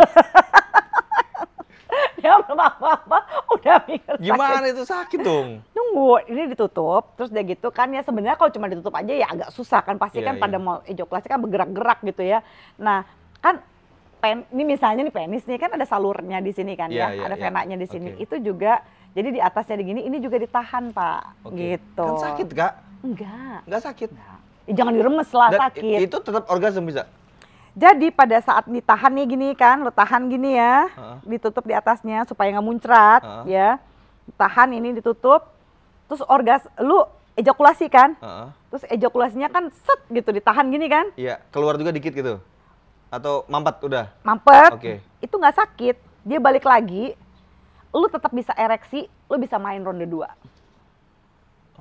Lu rasain orgasmenya, tapi lu nggak ejakulasi, karena begitu ejakulasi, lu capek kan? Langsung pengen tidur, pengen ngerokok, pengen leye-leye. Jadi itu bisa memperpanjang, energi lu tetap kesimpan, karena kalau udah ejakulasi, lu nggak bisa ronde 2 kan, ribet. Oh jadi itu masuk lagi ke badan? Masuk lagi, aman. Itu nggak berbahaya buat tubuh Kak? Buat enggak. Sistem ini kita? Enggak. Prostat gitu-gitu? Enggak, kagak jadi odol, tenang aja. Jadi odol kalau nggak keluar-keluar ya? Tapi kan bener Kakak, kan katanya prostat ini karena jarang dikeluarin? Itu kan sama kayak darah. Lu kalau lu nggak nyumbang darah, lu nggak akan jadi aneh-aneh kan. Cuma kalau lu sering nyumbang darah, darahnya kan akan regenerasi. Kalau lu sering mengeluarkan, lu relatif lebih bisa bereproduksi gitu. Tapi biasanya yang sampai jadi kanker prostat itu karena ada masalah yang lebih pelik daripada cuma aduh gue harus dikeluarin nih gitu. Jangan pakai alasan itu gitu. There's something more complex dan nggak pernah dikeluarin sama sekali, itu sampai jadi odol akhirnya kena kanker prostat. Nggak semudah itu gitu. Iya bisa, tapi nggak semudah itu juga. Kayak wah gue udah berapa bulan nih bisa kena kanker prostat nih gue. Nggak begitu juga. Tapi kan ada yang suka alasan gitu kan lo pasangannya, ya udah berapa bulan nih bisa kena kanker prostat nih gue. Ya nggak gitu juga men. Secara medis Kak, ini nggak ada nggak ada berbahaya tadi teknik tadi tuh? Enggak. Bagus atau berbahaya? Ada enggak. bagusnya? Ada bagusnya? Bagusnya adalah dia itu memperpanjang durasi orgasme kan. Orgasme kan cuma sebentar tadi seperti yang lu bilang. Dia akan memperpanjang durasi si orgasmenya, tapi juga lebih penting lagi dia akan memperpanjang durasi seksnya. Gitu. Jadi memang awalnya kalau mau nyoba itu teknik squeeze itu pasti akan wah tegang atau nggak sempat muncrat dikit ya, adalah bablasnya. Lama-lama tapi jadi oke kok. Oke. Ya, gue biasanya mengajarkan itu kepada perempuan pada saat lagi konseling. Iya. Kok ke perempuan diajarinnya? Bukan laki-laki? Ribet laki-lakinya sambil gitu terus dia megang sendiri gimana? Oh perempuannya megangin? Iya. Oke. Lebih gampang. Bisa sih ngajarin laki-lakinya. Dan orgasmenya nggak hilang juga ya kalau perempuannya yang itu ya?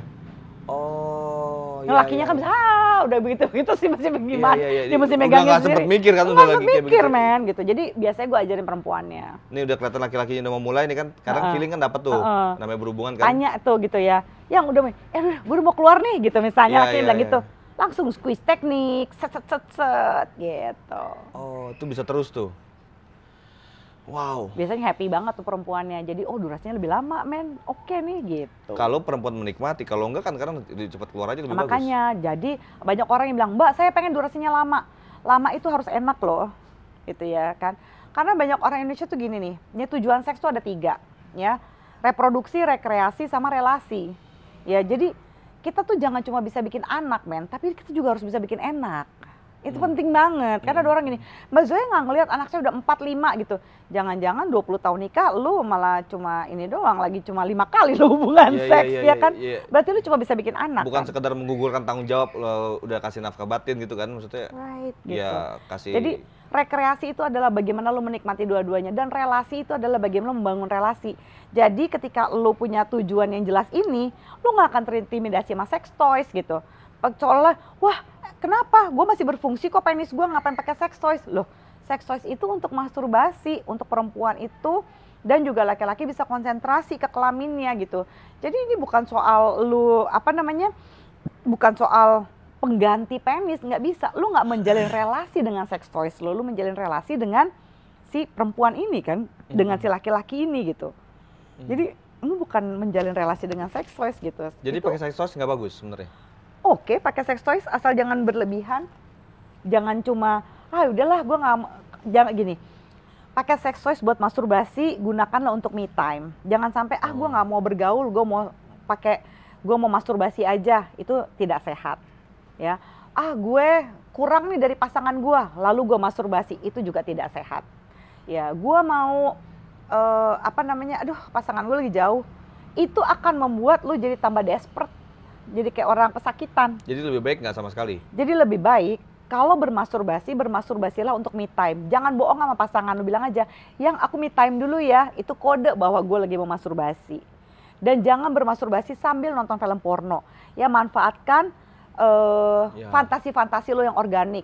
Gue pengen begini nih sama pasangan gue pengen begini. Sehingga ketika lo sama pasangan lo cepet banget sexual connected. Kalau menurut Wendy Maltz, itu akan membantu lo punya energi seksual yang lebih positif dibandingkan orang-orang yang nggak mau punya rangsangan organik, males. Maunya nonton film porno. Porno kan orang lain ya. Instan banget ya jadinya. Gimana kalau kita bayangin, kalau gue bisa jadi bintang porno sama bini gue, kalau gue bisa jadi bintang porno sama laki gue mau begini. Wah, gitu cepet banget tuh terangsangnya. Kapan aja lu mau, lu bisa quickie di mana-mana sama pasangan lu. Lu cepet connected, lu nggak akan perlu pasangan-pasangan tambahan lainnya. Lu akan cukup dengan satu orang karena lu bereksperimen terus-terusan. Gitu. Lu akhirnya akan sampai di tingkat yang namanya satisfaction nih. Kalau menurut Wendy Maltz ya. Kalau nikmat atau pleasure itu adalah soal fisik banget, berapa kali orgasmenya ini. Tapi satisfaction itu adalah lu ngerasa dicintai, lu ngerasa disayang, lu ngerasa seks itu adalah berkah gitu ya. Dan lu benar-benar menikmati dengan orang yang sama karena lu nambah gitu, bukan cuma kita gini-gini aja deh gitu. Kita udah tua, kita nggak usah begini-begini. Jangan dong. Cari tahu selalu, coba 2-3 bulan sekali coba posisi hubungan seks yang baru. Kalau udah tua kan emang udah nggak bisa, Kak? Bisa. Ada yang 80 tahun udah masih bisa hubungan yang seks. bener. Ada. Karena caranya kan beda-beda. Jangan pakai cara lu 80 tahun, 70 tahun, 50 tahun lu masih pakai cara umur 20-an ya nggak bisa. Pakai accordingly dong, sesuai ada dengan. tekniknya lagi untuk orang yang usia biasanya itu dalam konseling ya, gue kasih taunya. Oke. Dua-duanya sama-sama belajar. Ini penting juga buat mungkin senior yang udah ini makanya datang ke psikolog itu untuk bahkan mengetahui secara teknis variasi hubungan seksual. Jadi bukan cuma kayak konseling karena lagi ada masalah, sebaiknya datang ke gue sebelum ada masalah. Lebih cepat penanganannya. Misalnya, Mbak, rata-rata orang datang masalah ya? Sebagian masalah, sebagian sebelum. Misalnya konseling pranikah atau Mbak, aku pengen variasi dong di kehidupan seksualku, gimana ya gitu. Aku nggak mau selingkuh misalnya gitu. Atau bahkan ada orang ini, Mbak, kalau aku mau trisam gimana nih? Ya gitulah, beda-beda lah setiap orang gitu ya. Ada yang mau open marriage, ada yang tetap pengen setia, nggak mau selingkuh tapi pengen variasi. Nah itu aku ada tuh, Kak, yang ada. istri istri membiarkan suaminya trisam itu ada tuh gitu. Banyak lebih bersedia nyariin trisamnya gitu ya, dibandingkan suaminya selingkuh, dianya selingkuh. Atau ada yang juga memilih menjadi swinger, jadi dua-duanya sama-sama tuker pasangan. Kok nggak enak banget sih, Kak, kayaknya, Kak? Itu lebih banyak dipilih dibandingkan poligami. Emang nggak cemburu apa? Iya. Lah bininya dipakai sama orang lain gimana sih? Poligami di juga depan cemburu mukanya. kan? Tadi lu setuju cemburu gimana? Mendingan gak usah ngeliat itu loh, Kak. Tapi kan dia juga make istilahnya dia si bininya berhubungan seks dengan laki-laki, tapi dia juga berhubungan seks dengan perempuannya itu kan. Tukeran pasangan swinger itu. Oh my god. Misalnya lo sama istri lo, gue sama istri lo, kan tukeran. Tapi gitu. itu secara otak itu sehat itu. Kayak begitu. Nggak malah jadi nambah fetish yang berlebihan lagi terjadi malah kalau berdua doang nggak jadi nggak puas. Itu hal yang berbeda. Itu bukan fetish? Bukan. Itu bukan fetish. Jauh, fetish itu beda banget. Ntar jadi nagih harus swinger terus gitu nggak? Karena sensasinya lebih. Makanya kan mereka konseling. Jadi supaya tahu apa batasannya, boundariesnya tuh gimana. Dan gimana caranya. Itu kan semuanya sensasi ya. Gitu. Gimana caranya lu mencari sensasi itu supaya nggak beresiko gitu buat lu. Nggak beresiko untuk lo dan pasangan lo. Atau gitu. lu jadi sanggup menanggung resikonya. Kan yang resiko yang bisa di-prevent adalah infeksi menular seksual, HIV, AIDS, dan kehamilan tidak diinginkan. Ya kan, jangan sampai ada itu. Itu prevent dong, ya kan. Oh, lo jelasin secara teknisnya kalau lo mau begitu. Iya, lo harus pakai kondom. Balik lagi, ini lo bukan normanya yang lo ajarin ya. Lo ajarin apa kemauan secara teknis itu pasangannya ya. Iya, tapi biasanya gua akan ajak dulu mereka untuk menyelami perasaan mereka. Perasaan tentang jealousy, tentang ini itu gitu ya. Kalau contohnya misalnya jealousy misalnya. Itu biasanya datangnya dari perempuannya dulu yang minta atau laki-lakinya rata-rata? Lebih banyak laki-laki sih dibandingkan perempuan. Bukannya laki-laki itu teritori, Kak? Kalau perempuannya dipakai sama orang lain kayaknya... Ada aja tuh yang bisa. Perempuan katanya lebih ke perasaan ya? Laki-laki lebih ke teritori? Enggak juga sih, kalau perempuan lebih ke perasaan, banyak perempuan jadi prostitut tuh. Oke. Iya, dia nggak apa-apa kan, karena tanpa perasaan kan? Kan bener dong, Kak? Jadi kalau perasaan itu kan sangat personal. Baik lu laki-laki atau perempuan kan lu pasti punya perasaan dan nggak apa-apa kan. Sebaiknya dan laki-laki kan perasaan kayak itu lebih bisa ke lebih daerah itu. jajahan gitu loh. Ini perempuan gua, ini yang udah gua ini. Perempuan banyak yang obsesif juga kan, teritorial banget, cemburu, posesif. Kakak kalau Sama disuruh milih aja. misalnya, lebih baik laki-laki itu mencintai perempuan lain atau laki itu make perempuan lain? Nggak mau dua-dua. Lebih kalau boleh disuruh yang lebih berat yang mana? Yang lebih berat buat kakak misalnya. Sebagai seksolog nih, ahli psikologi juga, psikolog. Wow, this is hard. Karena bisa sih seks tanpa cinta. Atau yang satu kan berarti kan cinta tanpa seks. Iya kan? Dia mencintai perempuan lain kan, cinta. Ya, asumsinya dua itu doang. Di kita Seks menurut tanpa kakak cinta ya? lebih baik ini misalnya pasangan kakak. Karena buat gue selingkuh itu ada dua kan, selingkuh fisik sama selingkuh hati. Yang satu selingkuh hati, satu selingkuh fisik. Buat gue Mana yang dua-dua lebih sama-sama enak. Selingkuh fisik atau selingkuh hati? Gue menyukai seks. Jadi kalau dia seks sama orang lain, gue sakit hati. Oke. Gue juga kalau mencintai orang all out. Iya. Jadi kalau dia mencintai orang lain ya gue juga sakit hati. Gimana Kalau ya? disuruh milih misalnya Kak, kalau disuruh milih. Susah. Kalau disuruh milih mendingan putus aja deh. Oh gitu. Lebih baik nggak usah. Putus aja deh sama gue deh. Kalau nggak bisa. Nggak bisa gini, buat gue kalau cinta tuh cari cara bukan cari alasan. Oke. Bisa aja makanya ya, dia paling jago. Dia ngajarin orang swinger tapi dia nggak mau diselingkuhin, men. Gue nggak ngajarin orang selingkuh lagi. Nggak ngajarin orang swinger Oh, kan, swinger. kan itu kan udah selingkuh fisik dong. Enggak dong. Oh kan bukan. nggak Kalau selingkuh dong. trisam. Trisam selingkuh kan fisik dong. persetujuan. Oh kalau persetujuan bukan selingkuh? Bukan. Oke. Jadi batasan selingkuh itu consent apa enggak? Ada Oke. persetujuan enggak? Di belakang layar tuh selingkuh? Iya. Kalau apa adanya ngomong gua ini ya, itu nggak Kita selingkuh? trisam yuk sayang, kita cari pasangan buat trisam. Kan nggak selingkuh dong. Oke. Swinger kan dua-duanya setuju. Oke, jadi Jadi tanpa gue nggak persetujuan ngajarin itu- orang selingkuh lah. Gue mengajarkan orang untuk consent. Iya. Harus ada persetujuan kedua belah pihak kalau lu nggak mau selingkuh. Oke. Nah, katanya juga gini, Kak. Banyak juga yang namanya fake orgasm bagi perempuan. Iya. Dan kata itu rata-rata hampir mayoritas. Gue dengar, kalau nggak salah kakak juga yang ngomong pernah di mana waktu itu, gue lupa. Banyak perempuan itu melakukan fake orgasm. Iya. Untuk sekedar memuaskan lakinya biar terkesan lakinya tuh jagoan gitu kan. Iya. Bener gitu, Kak? Iya. Karena banyak perempuan itu ya kita kan tumbuh di dunia patriarki ya, yang banyak perempuan aduh ya udahlah gue kalau minta lagi kayaknya gue liar banget deh, gue nakal banget deh gitu ya. Malu mau minta lagi, terus ya gitu juga ingin Padahal menjaga laki-laki tuh ego. seneng loh, diminta kayak begitu seneng loh. Tuh denger ya perempuan ya gitu. Laki-laki tuh senang sebenarnya diminta Kenapa gitu malu? ya. Malah itu malah lebih liar kan, lebih seru ya sama pasangan ya. Iya, sebenarnya inisiatif meminta itu tuh nggak apa-apa banget gitu. Cuma banyak orang yang nggak nyaman gue gini gitu ya, kayak Bahkan gitu. sama suaminya. Yang sudah apa adanya gitu. Karena takut disangka liar, karena kita kan suka apa ya, perempuan itu ya di negara ini nih sering menjadi sumber maksiat kan gitu ya.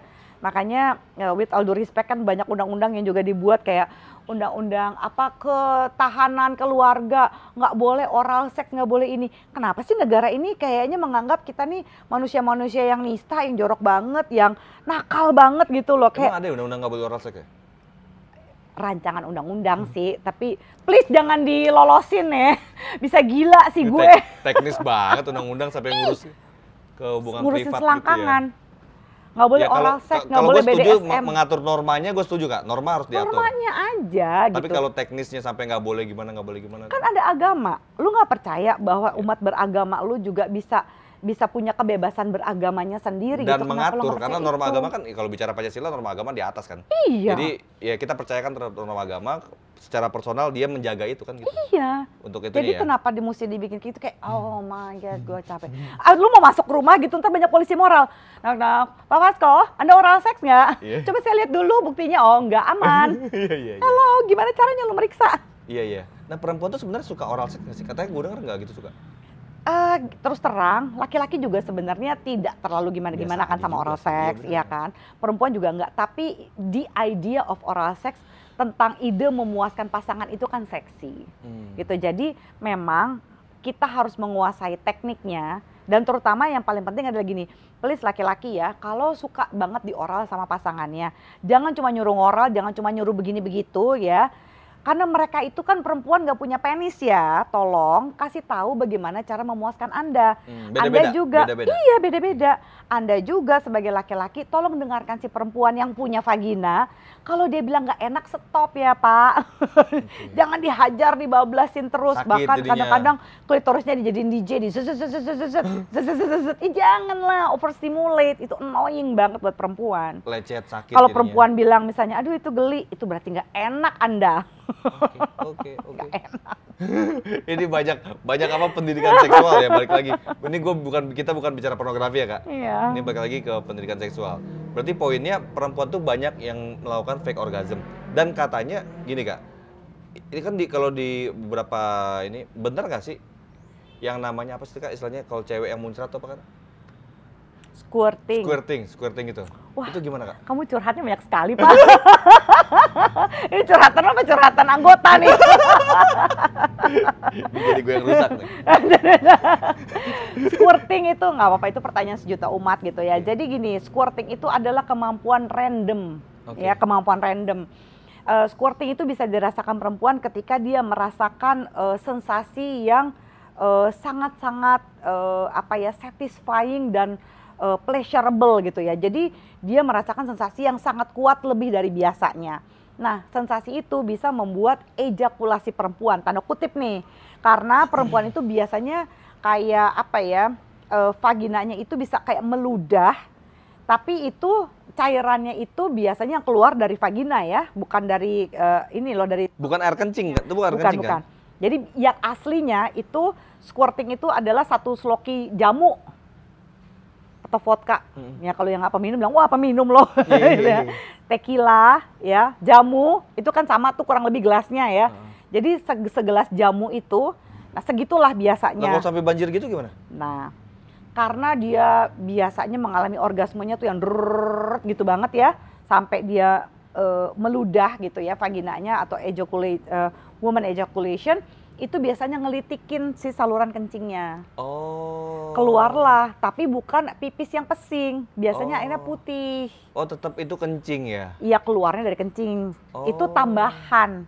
Aslinya itu cuma dari vagina aja udah nyemprot dia. Dan perempuan yang biasanya nggak keluar tuh dia ditahan ya? Berarti ya? Ada banyak perempuan yang takut kebablasan kan, enak, ekspresif, takut dibilang laki-lakinya geli gitu ya? Iya. Jadi memang butuh rasa aman dari si perempuan ini. Kalau laki-lakinya kan berarti suka kan perempuannya menghakimi, perasaan sebenarnya Kak. Iya, laki juga punya perasaan. Banyak banget perasaan ya, takut ini, takut itu. Padahal laki-laki suka-suka. Sebenarnya yang bikin perempuan takut bukan masalah perasaan ya, karena kita sering jadi sumber maksiat kan, dibilang nakal, dibilang ini itu. Karena kita tante-tante juga banyak laki-laki jadi sumber maksiat kan, tante-tante lagi kumpul, arisan gitu kan. Artinya kan siapa, semua orang capable kan, capable gitu. Buat makanya. Jadi karena kita dianggap kalau lu perempuan baik-baik kalau lu nggak liar di ranjang, lu nggak ini itu makanya perempuan jadi nahan-nahan sehingga dia nggak bisa ngerasain squirting yang nggak mau all out. Kan squirting lu mesti all out men, lu mesti nyaman banget, lu mesti merasa aman, lu nggak merasa dihakimi gitu ya. Jadi mungkin dia ada bisa perempuan lepas gitu ya. Mungkin ada yang ditahan-tahan. Itu makanya seks itu sebenarnya dari otak juga ya, otak dan batin ya. Oke, gitu, kalau buat gue sebenarnya kayak gini ya. Kadang-kadang perempuan itu merasakan tadi lu bilang takut dibilang binal. Sebenarnya kalau buat laki-laki justru lu binal udah lama banget gua nggak denger istilah binal. Zaman ini raw banget tuh binal sama Nick Carter. Kalau buat gua kayak malah justru ya kalau jadi pasangan misalnya untuk ini mungkin kritik terhadap beberapa yang tadi Kak Zoya bilang istri-istri pada takut gini. Justru lu jadilah pelacurnya suami lu.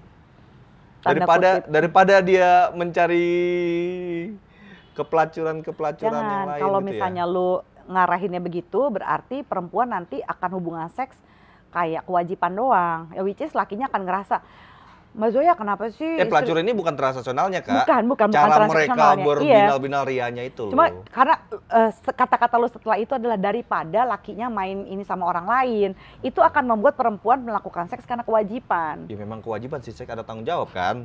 Tapi kan kalau kewajiban dua belah pihak, bukan cuma perempuan doang, men. Kewajiban yang enak gitu loh, Kak. Jangan kewajiban nggak enak, kewajiban ada yang enak. Seks adalah kan? Ibadah. Ibadah. Banyak orang bilang ibadah itu nggak enak loh, ibadah enak kok, gimana? Ibadah batinnya enak, ibadah ya kan. Iya. Seks juga suami istri kan jadi ibadah. Kalau misalnya banyak nanya Mbak Zoya, kenapa sih istri saya kok kayak ikan mati, geleper udah gitu ya. Atau kayak gedebong pisang Mbak, kayak mati kan diem gini aja diem. Biasanya juga kan gini Pak, Bapak mencumbu dulu nggak istrinya waktu lagi mau hubungan seks? Jangan tengah malam jam 3 pagi. Yang bangun yang dinas selalu dipakai bininya. Kesel gitu kan. Tengah pagi-pagi bangun belum basah belum apa. Abis itu ntar kalau perempuannya berdarah, yang emang kamu masih perawan kok berdarah? Itu sakit Pak, bukan karena apa-apa gitu. Hello gitu ya. Jadi dicumbu dulu, dirangsang dulu, jangan main dihajar gitu, gubrak. Kayak berasa dipakai aja gitu. Apalagi kalau laki-laki lagi stres. Pulang-pulang pengennya bawaannya pengen hubungan seks mulu sama bininya. Ntar bininya ngadu deh Mbak Zoya, saya berasa kayak cuma dipakai doang sama laki saya. Bedanya saya nggak dikasih duit di amplop dia setelah seks kan gitu. Jadi janganlah gitu, kalau seks itu enaknya resiprokal, timbal balik. Kedua belah pihak tanya, apa yang bisa aku lakukan untuk membuat kamu merasa seksi? Kamu maunya diapain, yang dijilat, diputar, dicelupin? Apa sharing, gitu. Sharing gitu ya, belak-belakan apa adanya, nggak usah pakai malu-malu. Exactly. Nggak pakai nggak enakan gitu ya. That's right. Oke. Bahagia banget. Ini menarik banget, jadi diskusinya ini terlalu teknis kayaknya. Gue sih nurut aja pertanyaannya. Iya. Kak, kebaya merah gimana Kak? Kebaya merah itu gue lagi diving tuh, boleh ceritain nggak? What happened sih itu kebaya merah? Belum lihat? Belum. Nah, kebaya merah kan, emang nonton beritanya, masa Kak Zoya? Gue lagi diving di Ambon. Gue lagi diving di Ambon, gak ada signal. Kebaya merah ini kan ya, ceritain dong. Iya, kalau di filmnya itu kan dia itu kan katanya acting dan dia pakai penutup mata, berarti bukan hal yang sengaja. Lu jadi jangan analisa, cerita bukan, aja. Gitu ceritanya. Iya dong. Ceritanya kan intinya itu cewek kan ini ada cewek. Ada cowok masuk ke hotel, dia pura-pura jadi kayak pelayannya itu kan, pelayan di mana di hotel itu. Bukan pelayan, apa sih istilahnya? Yang bersih-bersih. Bersih-bersih di situ. Terus Room akhirnya service. Ya room service, perempuan seksi pakai kebaya merah gitu kan. Terus tuh laki nakal ngegodain tuh cewek. Nah, akhirnya kepake lah tuh barang kan gitu loh. Tapi mereka berdua pasangan kan? Ya, kalau di filmnya itu kan bukan pasangan kan, yang satu yang nginep di hotel, yang satu kan yang kerja. Oh. Nah, tapi katanya kan mereka berdua ternyata pacaran. Oh. Gitu kan. Tapi dia pakai penutup mata. Itu gimana pandangan Kakak? Emang gak ngikut? Masa Kak Zoya gak ngikutin? Kan biasanya kalau urusan gitu-gitu pasti Kak Zoya wartawan nanya. Gue lagi diving, jadi gue gak ada signal. Gue lagi di Laut Banda pada waktu kejadian kebaya merah. Karena begitu gue pulang ada kayak 1000 message nanyain kebaya merah. Ini siapa nih, kenapa jadi pada nanya kebaya merah? Udah pasti wartawan ngubungin Kak Zoya kalau urusan gitu. Iya, maaf. Gue lagi diving, lagi ngeliat hammer shark. Jadi gini, kalau gitu ceritanya gitu ya. Ini kan sebenarnya ini adalah variasi seksual gitu ya. Mungkin yang bikin orang heboh adalah perekamannya dan penyebaran video rekamannya gitu. Sekali lagi kan batasan pornografinya. Ya, apalagi kalau dijual belikan ya. Nah, itu yang jadi problem.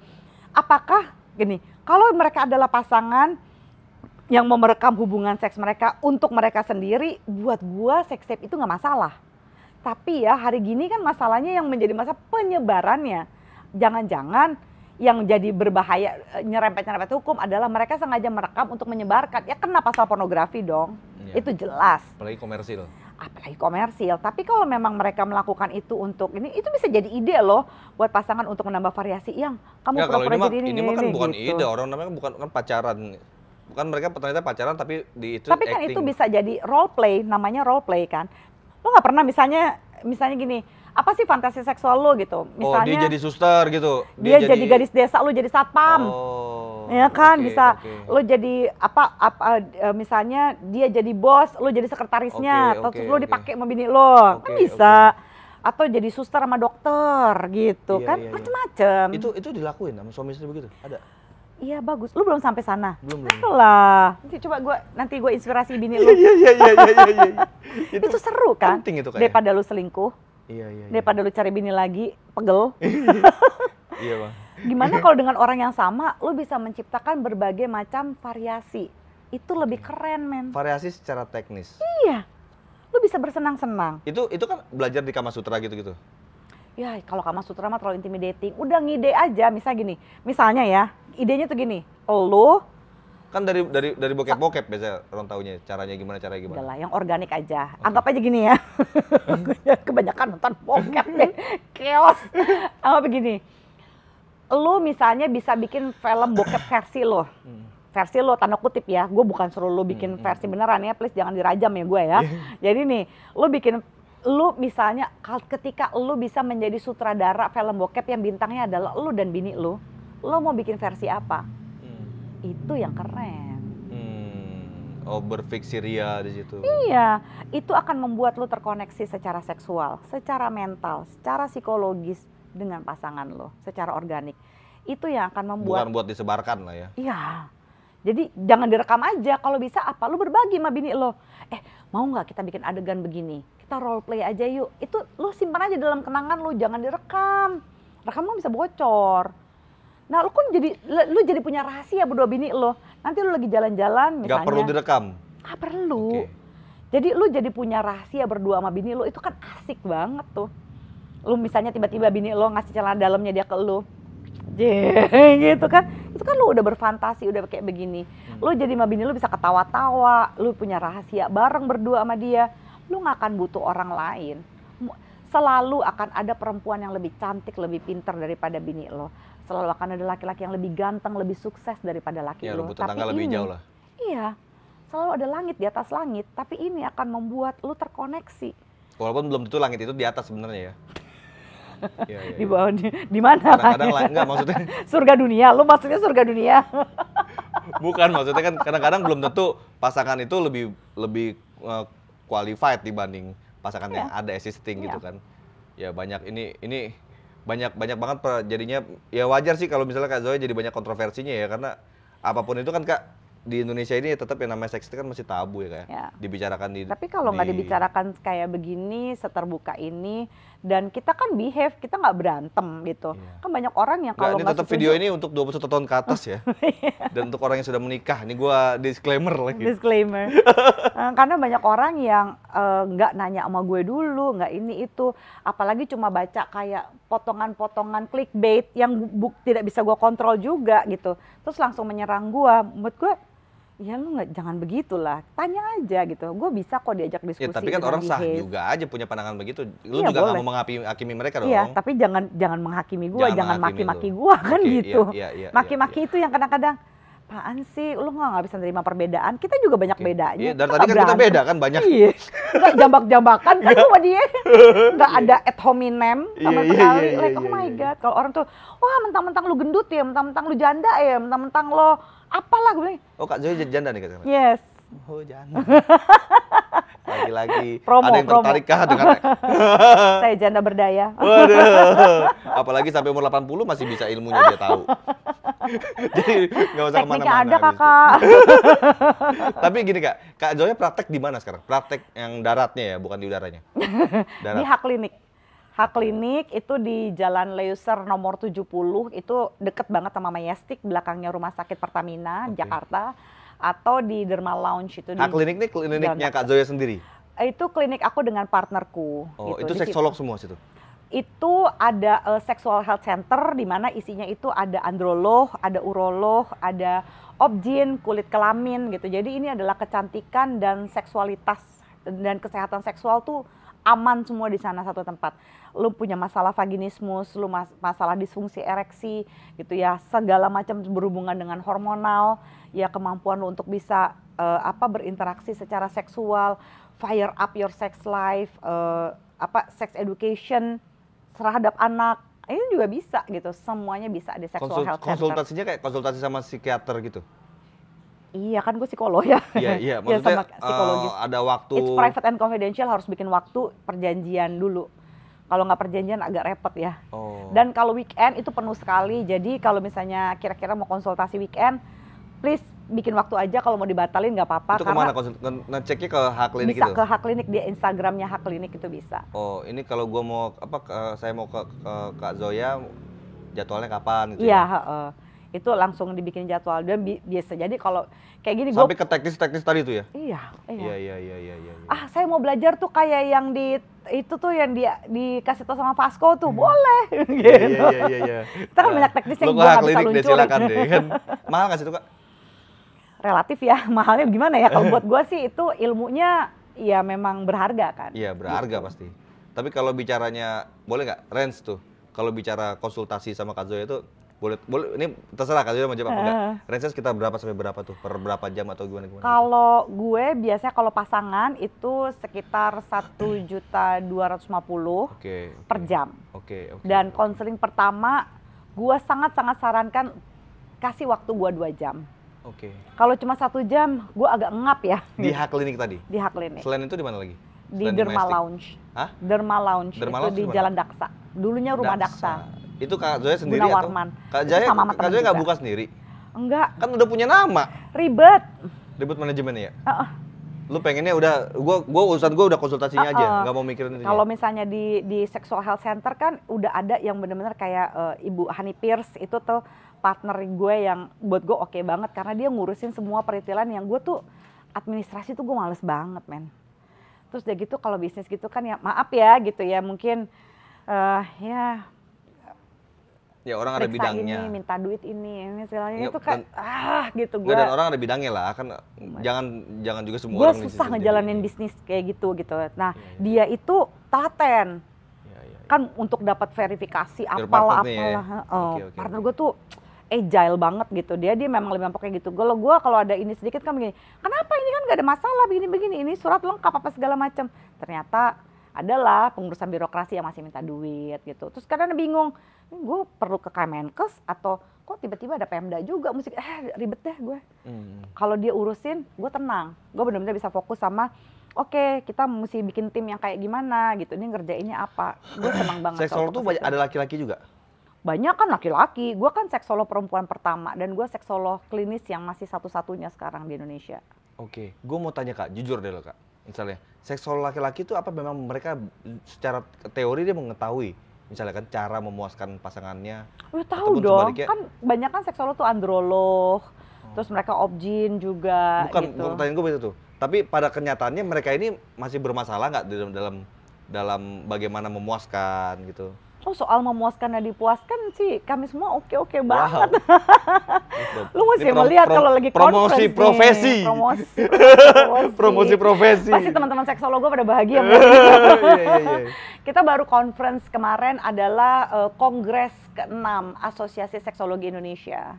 Gitu ya, di sana ada Prof. Bimbi Pangkaila, Arif Adi Mulia, tapi kalau naik Tobing udah almarhum, Prof. Sarlito Wirawan Sarwono almarhum. Banyak lah rekan-rekan dokter ini dokter apa tuh ada yang gitu. Laki-laki yang udah senior juga, aduh siapa ya, dokter siapa ya yang agak kurus-kurus tuh siapa ya, seksolog juga ya, gue lupa. Ya kalau dia seksolog dia pasti ada di ASI gitu, yang seksolog yang kredibel pasti anggota Boyke, dokter Boyke seksolog bukan seksolog, jadi dokter kandungan setahu gua. Oke. Karena dia bukan anggota ASI. Gitu. Oke. Ini kayaknya kalau gue sebut dokter Boyko agak gimana tuh ada apa Kak? Enggak. bukan seksolog aja, karena dia bukan anggota ASI gitu. Karena dia dokter, bukan di psikologi itunya. Bukan masalah psikologinya. Jadi dokter kan juga banyak yang jadi seksolog kan. Jadi kalau untuk menjadi seksolog, lu mesti jadi anggota Asosiasi Seksologi Indonesia. Lalu secara pendidikannya dia mesti ngambil kedokteran bisa. Dokter kandungan bisa sebenarnya, tapi dia kan nggak ngambil. S2-nya baru di seksologi. Jadi gini, bukan S2-nya itu kayak spesialisnya lagi. Kalau lu udah S2, lu bisa ngambil pendidikan intensif seksologi di Udayana, yang basic sama advance untuk menjadi seksolog gitu. Berapa lama tuh Kak? Pendidikannya sih sebenarnya cuma kayak 8 hari lah ya, 8-10 hari seingat gue. Tapi kursus gitu aja berarti? Iya, tapi kursus itu tidak bisa dimasuki semua orang hanya karena lu punya duit gitu. Itu ada seleksinya, ada ujiannya gitu, dan itu mesti dipilih.